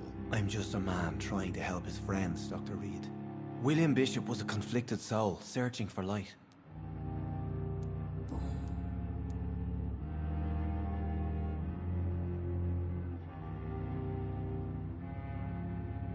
What is the general situation in the East End docks? The situation has always been tough, with a lot of tensions between the gangs and the Dockers' trade union.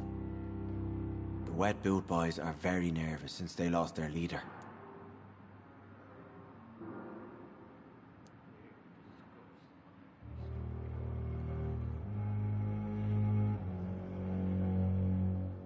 Who leads the gang now? Since Clay Cox went missing, it's his wife Edwina who runs the show, with the assistance of her minion, Booth Digby.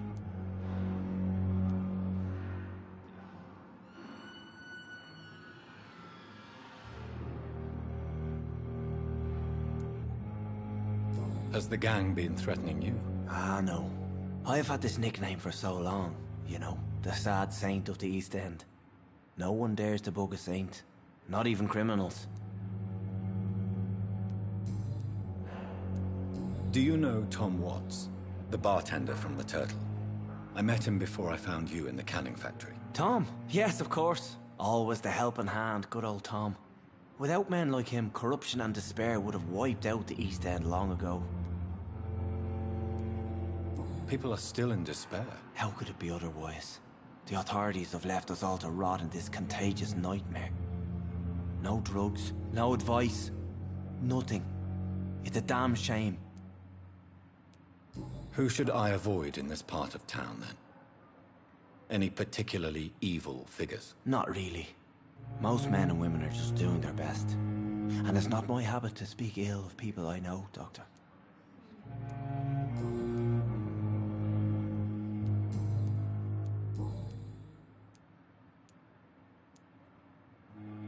What do you do for a living, Mr. Hampton? I can't help but notice the cross around your neck. I manage a night asylum for the poor and homeless of the docks. And I try to guide the lost and hesitant on the right path to our Lord.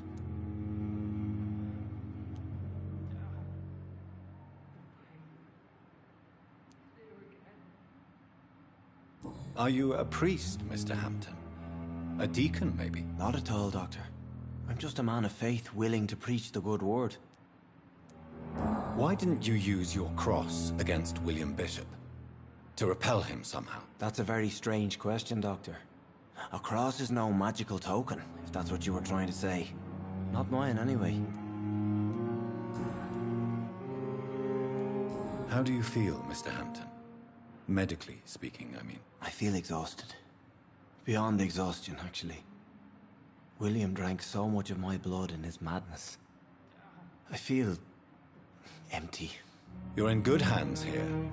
Dr. Swansea is well versed in blood transfusion, and I'm sure he'll take the best care of you. Thank you, sir.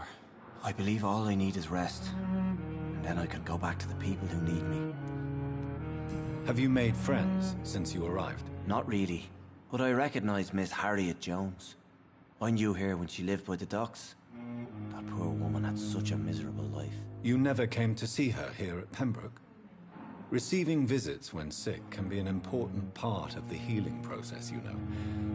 We're not just bodies. You're preaching to the converted now, Doctor.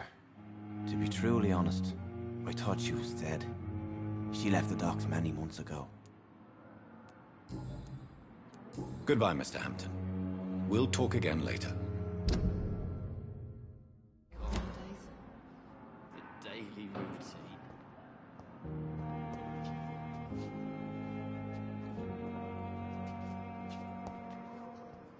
I have wasted too much energy for so little result.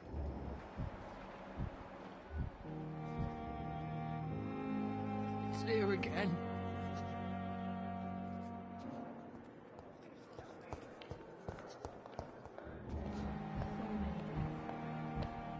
What of my own life? Good evening, Miss Howcroft. How are you tonight? I need blood, Doctor. Warm, rich, vibrant blood. Tell me, Thelma, why do you feel so attached to Mr. Elwood? Why him? I'm not sure, Doctor. I think we have a bond of some sort. We've both suffered so much. He's the only mortal I find interesting.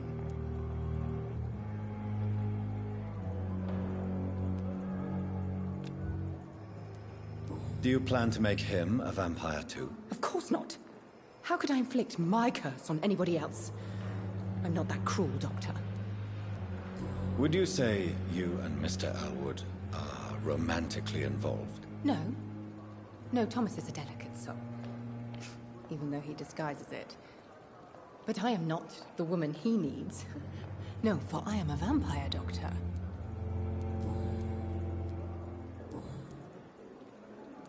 I'll leave you, Mistress of the Dark, to your nocturnal activities.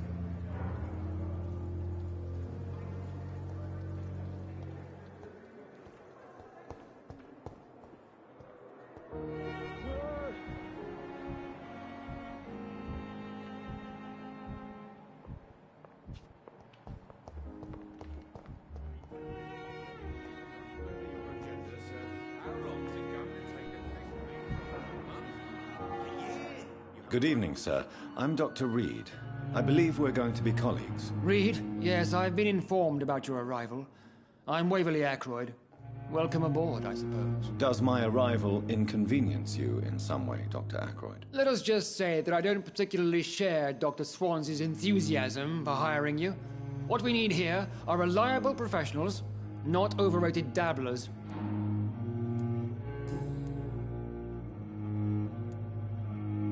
If you have a problem with me, Dr. Ackroyd, please feel free to tell me. Dr. Swansea has imposed your presence on this hospital without asking anyone's advice. The benefit of his position. But I don't agree with it. I know we've never met before, but I believe this hospital could use all the help it can get. You will agree with that, I'm sure. Oh, but I have heard about you, Dr. Reed. Of course, you can't say the same about me, since I have not wasted my time courting the press.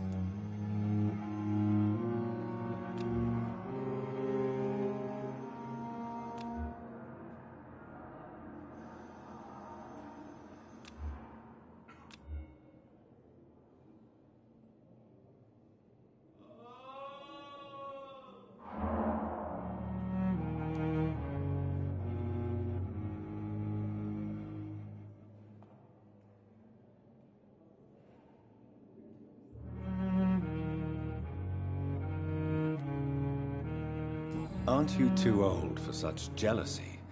It really won't do you any good, you know. Don't be ridiculous, Dr. Reed. A simple glance is enough for me to know you have nothing for me to envy. Since your tenure in this hospital is longer than mine, perhaps you can tell me more about this place. Let's just say I'm tired of the carelessness around me. I have always respected the skills of Dr. Swansea, but over time his enthusiasm has become displaced. Carelessness? Exactly what are you talking about? We're here to save lives. The people who trust us are not volunteering for experimentation. They're here to be healed. I don't intend to run any radical experiments, Doctor. Even if I, as any good practitioner should, express an interest in pushing the boundaries of medical research. Modern medical methods were created through audacity and ego. But there are rules in our line of work, and they're here to protect our patients.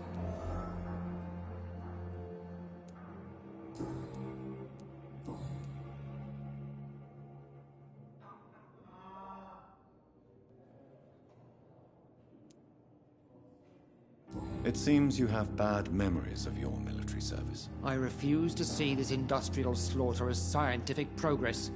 War only reveals the worst in men. We can at least agree on something, Dr. Ackroyd. I don't know what you've heard about me, but I have already proved my value as a practitioner. I don't question your skills, Dr. Reed, but your motive. Is it money, fame, or are you truly dedicated? And what exactly is that supposed to mean? I served in the war just like you. But unlike you, I did not use the wounded to play the modern sorcerer. Be careful what you insinuate, Dr. Ackroyd. I only want you to admit you used those men to improve your theories.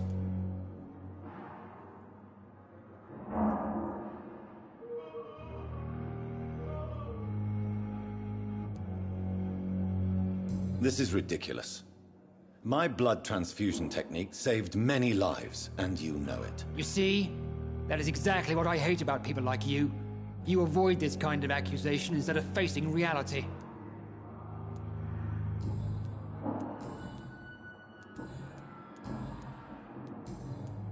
Thank you for your time. We'll talk later.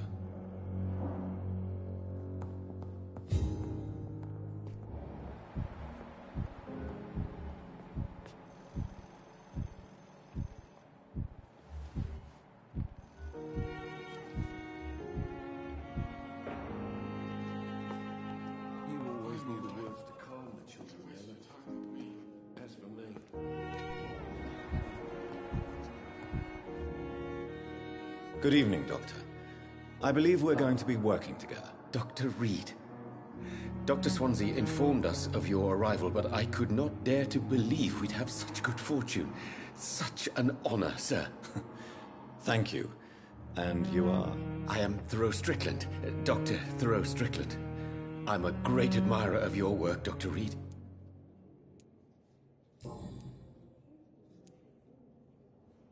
What do you think of Dr. Ackroyd's aversion to modern medical methods? It's a shame he's so narrow-minded.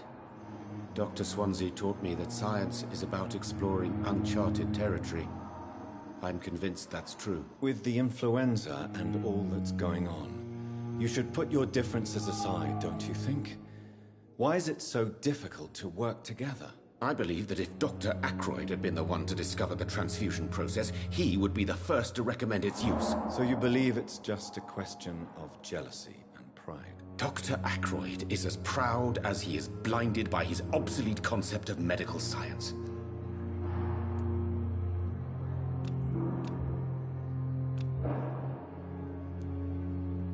Please, could you tell me something about yourself? I'm a great admirer of your work concerning blood transfusion, Dr. Reed. I run my own experiments. I'm convinced it's the future.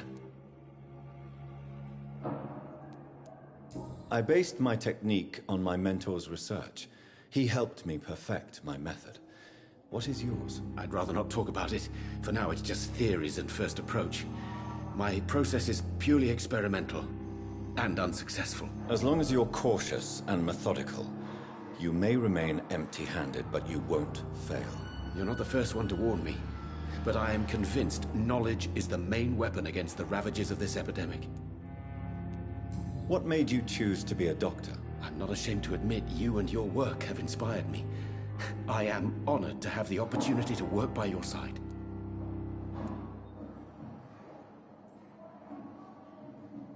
It's always a pleasure to share scientific and medical knowledge with someone eager to learn.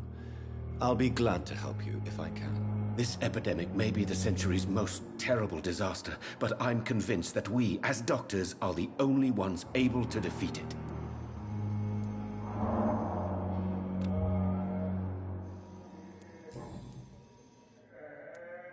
What can you tell me about the Pembroke? Well, it has always been an honor to work with Dr. Swansea. But with your arrival, I can't think of a better opportunity to learn about blood transfusion.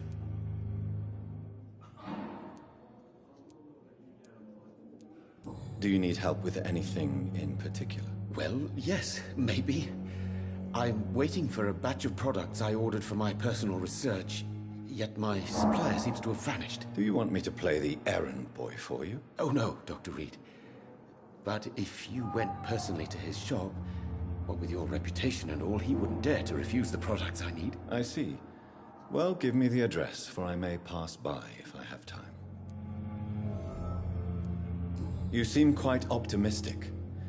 It's a rare and precious attitude in these difficult times. I'm convinced that this epidemic is a test of endurance and dedication for us men of science. Questions remain about our capacity to resolve the situation. True, true.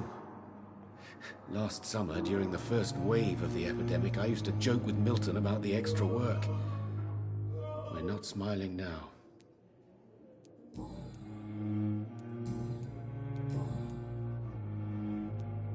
Tell me more about your willingness to experiment with new medical techniques. Harvey Fiddick is a patient suffering from a severe injury that could cripple him if not treated correctly. I'm convinced your blood transfusion technique could help him. What is it you really want? To save him? Or to prove your point? Fair question. I want nothing but to save my patient, Dr. Reed. Especially since I know Mr. Fiddick's story.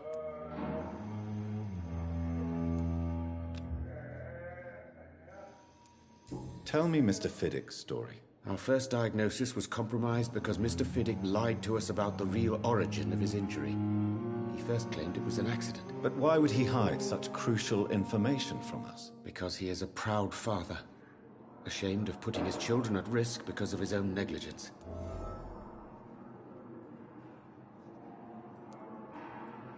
This personal involvement could also appear to be a lack of impartiality. You must know that a good surgeon must remain neutral. I agree. But that does not excuse Dr. Aykroyd's behavior. A man who did not even take time to converse with his patient. Do you think keeping his distance was a mistake? All I know is that I'm taking care of human beings, with desires, hopes, and fears. Not some biological machine comprised of blood, bones, and flesh.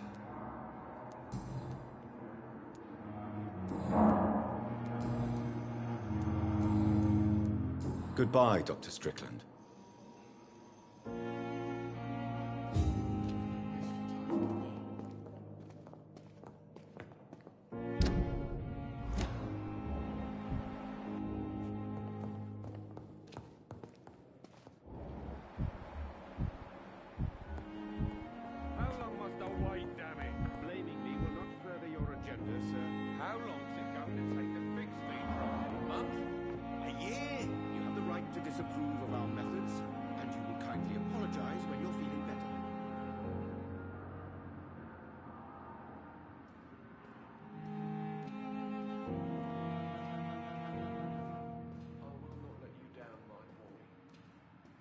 Good evening, sir. Doctor.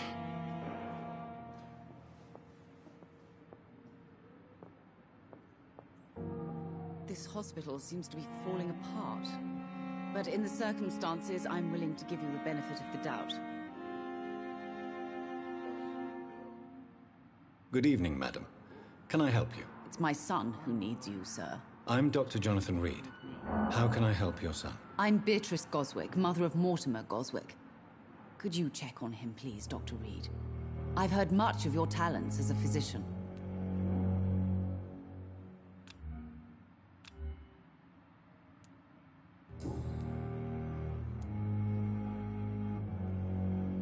What can you tell me about yourself, Mrs. Goswick? Not much to say. Just take care of my Mortimer and I'll cover all the expenses. That's all that matters. Are you really that rich? Most of the patients here are of a more humble origin, if I may say so. Yes, thanks to my husband. May he rest in peace. I can cover any needed medical expenses. May I ask if you have an occupation, Mrs. Goswick? I'm a teacher by profession. I teach young women who are more ambitious about their futures than their families.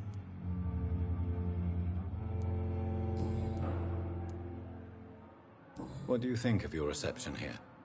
Any complaints? I have had the uttermost reservations about this hospital since we arrived. But we had no other choice, considering the state of emergency. Is there something in particular that's bothering you? Some of the staff were not especially welcoming. I suspect they're not accustomed to dealing with patients of such social standing.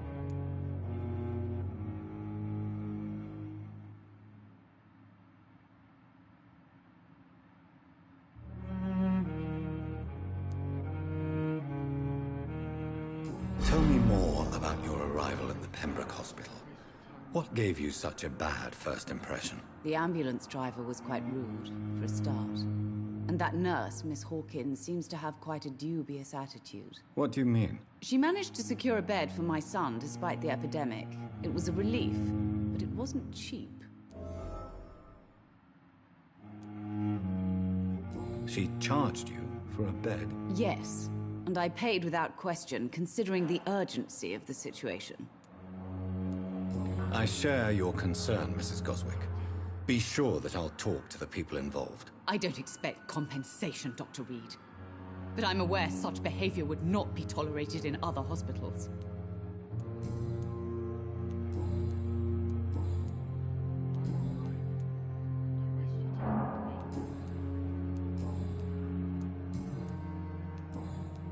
Goodbye, Mrs. Goswick.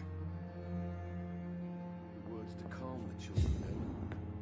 Good evening. I'm Dr. Reed. Can I help at all? No. Really? Why are you here, then? I don't want to talk. My throat hurts too much. I suppose that this pain is the reason you're here. Is someone taking care of you? Yes. And no. Could you at least tell me your name, sir? Mortimer. Mortimer Goswick.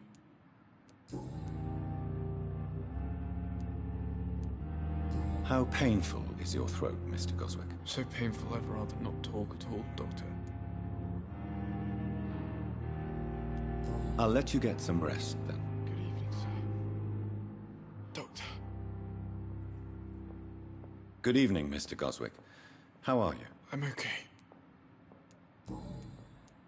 Why did your mother have you hospitalized here? She seems convinced this is a bad hospital. My mother just wants the best for me. She won't rest while I'm here. She'd go all the way to hell and back to help me. Is your mother bothering you? As your doctor, I can ask her to leave you alone if you would prefer. That's tempting, Doctor. But you have no idea what my mother is capable of. She would tie herself to my bed if you asked her to leave. Pembroke Hospital may look unorthodox, but rest assured, you're in good hands here. It's not me you have to convince, Dr. Reed. It's my mother. How painful is your throat, Mr. Goswick? So painful I'd rather not talk at all, Doctor. I'm sure you realize a doctor and his patient have to communicate, sir. Would it help if I gave you some paper and a pen? Not really. I see. Then maybe it's not just your throat that hurts, Mr. Goswick. Perhaps your sore throat is just the consequence of something more hurtful. Yes, maybe. But I don't want to talk or even write about it now.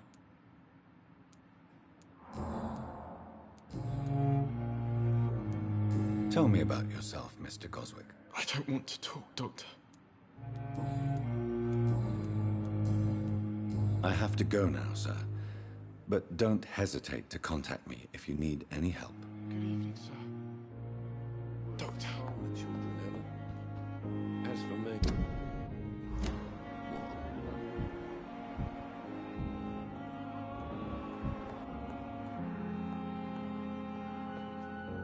Good evening, sir.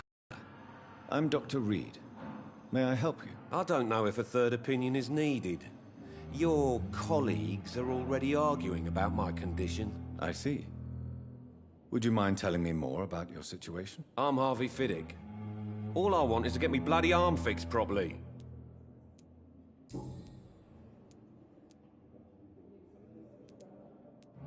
Tell me about yourself, Mr. Fiddick. I'm just a regular guy waiting to get his arm fixed, so I can return to work and to my family. I was more curious about what you were doing before being hospitalized. I'm a carpenter, and a good one too.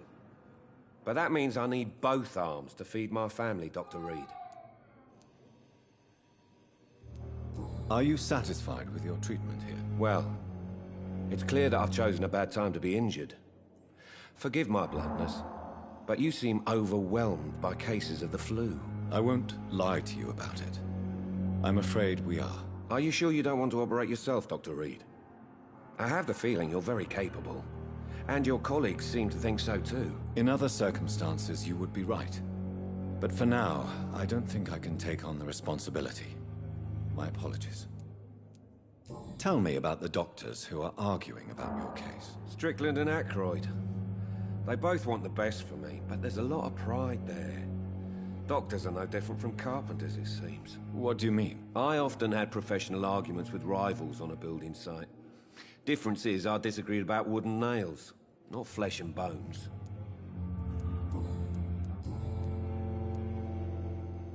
Tell me about your injury, Harvey. Why do you feel so guilty about it? My wife died because of me. And now I may lose everything because I've been careless enough to hurt myself. What an arsehole.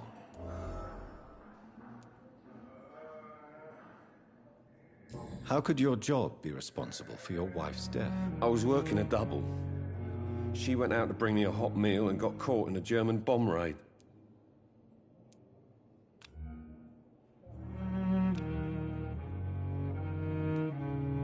You can't hold yourself responsible for your injury, Mr. Fiddick. Unless you tried to hurt yourself. Of course I didn't hurt myself. But I can't work until my arm is fixed. My children need to eat, Doctor. Tell me more about the death of your wife, Harvey. 1915. I was in the army. Building workshops for the Royal Flying Corps. Helen was happy I wasn't sent to the front. What happened? The Germans sent Zeppelins to bomb the construction site, but they missed their target. My wife was bringing my dinner when the bombs fell.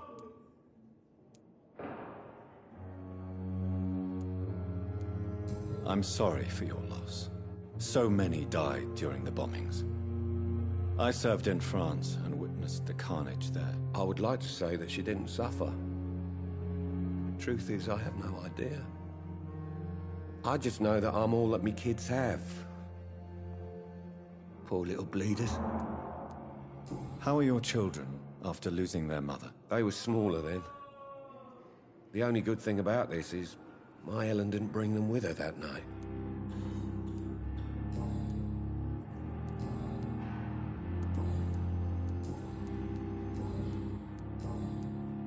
Goodbye for now, Mr. Fiddick. I'll see you later. I will not let you down, my boy.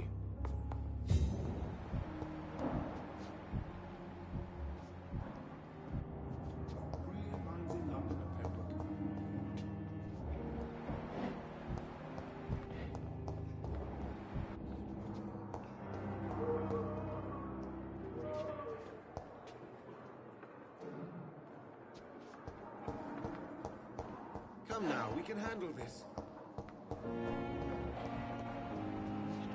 Thelma Howcroft said she was being watched by vampire hunters. Where are they hiding? I should investigate. It's locked.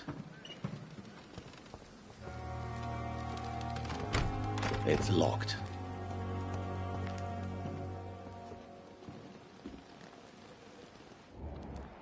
Never ceases to... Good evening. I'm Dr. Reed. Always a pleasure to meet a colleague, sir. Especially when he was supposedly dead. A colleague? Are you a doctor too? Not anymore, sir. I used to be Dr. Rakesh Chadana. Now, I'm just Mr. Chadana, pawnbroker and humble guardian of this morgue. What do you mean? You used to be a doctor. Was your license revoked? No, sir. It is just that I like to be precise. I run a little pawn shop while taking care of the dead. But I used to be a real doctor.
Have we met before?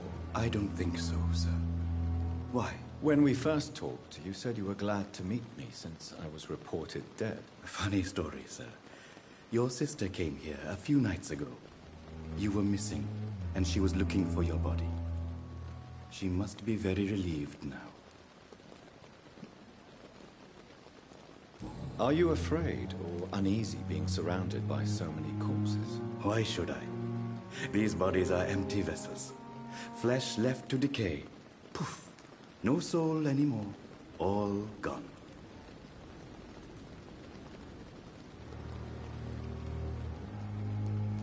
How did you get this job? After I left the army, I worked as an undertaker down by the docks.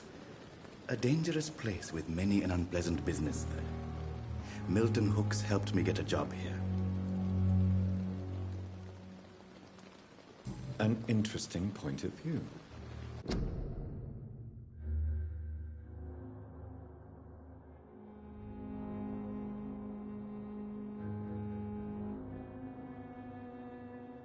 And quite an exotic one, too.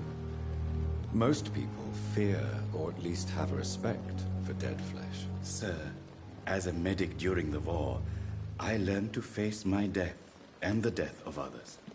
It's the pain we have to tame, not death itself.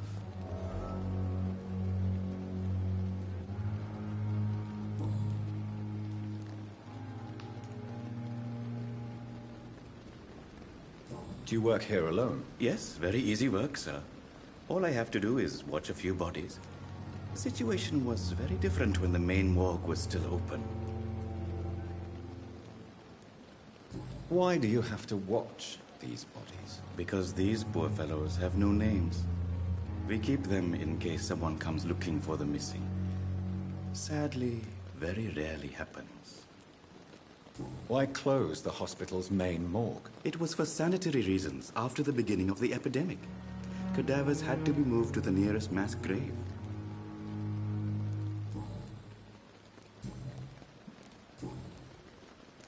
Since you're not afraid of dying, do you believe in life after death, Rakesh? No. I believe we must do all the good we can while alive. For our time is short, and the obstacles are endless. Do you think you would enjoy immortality as a concept? I don't think so. Don't mistake me. I love life, and I'd like to live a long life. But everything has to decay, sir. Even goodwill. Do you really believe goodwill cannot last? As I said, sir, if I was to never die, goodness, I would be bored or worse. And I like to be helpful, sir. Quite depressing, wouldn't you say? Yes, but the good news is, we'll all die before losing our humanity, sir. So you're ready to die? No, I am not. I don't fear death, for I won't see it. What troubles me is the pain my death will inflict to those I know. You're a wise man, Mr. Chidana. No, Dr. Reed. I am a foolish man. But I like to think otherwise.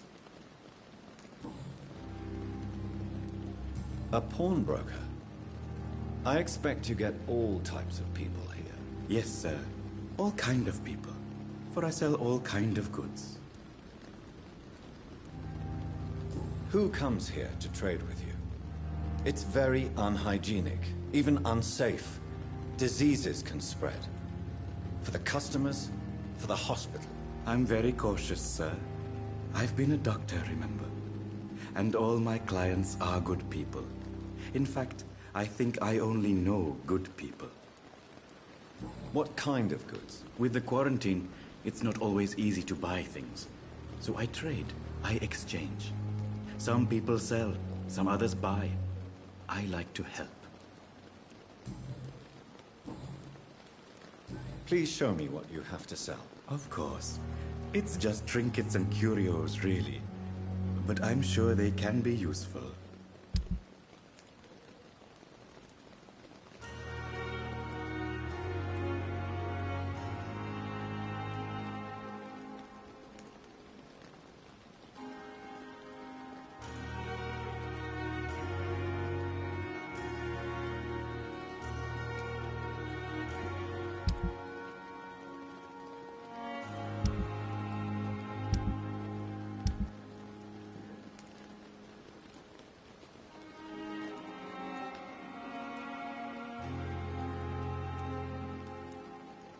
never ceases to amaze me how you, the dead, seem peaceful and lost at the same time.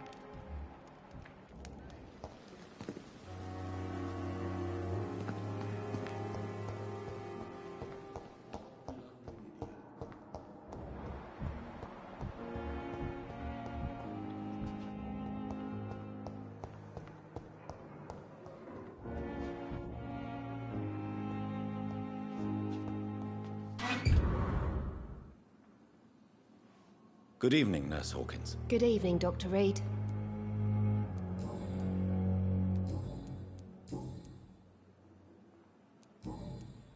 Goodbye, Nurse Hawkins.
I cannot enter.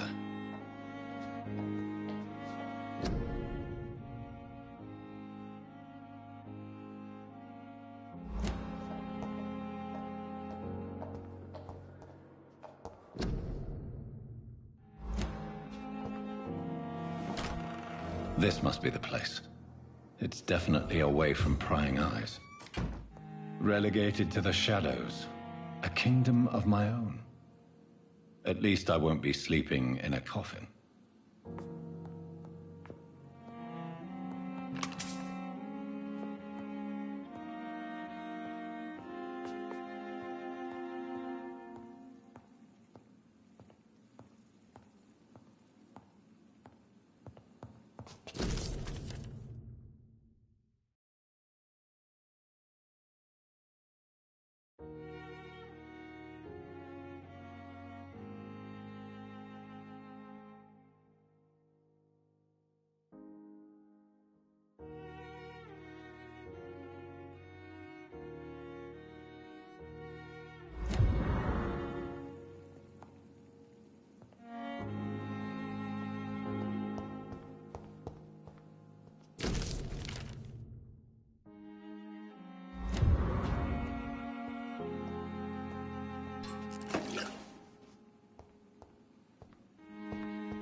William Bishop's blood is much more unstable than human blood and shows extensive mutation. But this is not what happened to me. I must keep on searching. The sun is about to rise. I can feel it.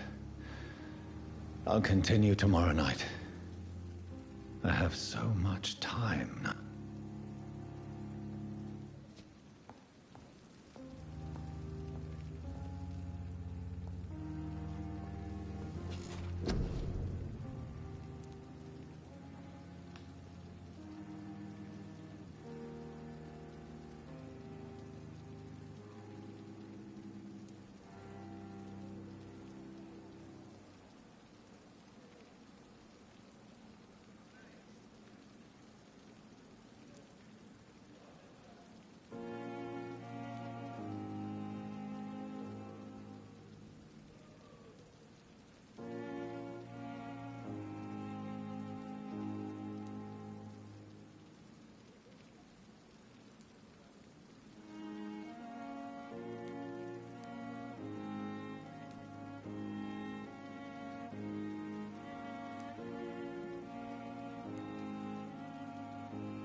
If I'm to stay here until my research is complete, I'd better learn to hide my true nature from the mortals.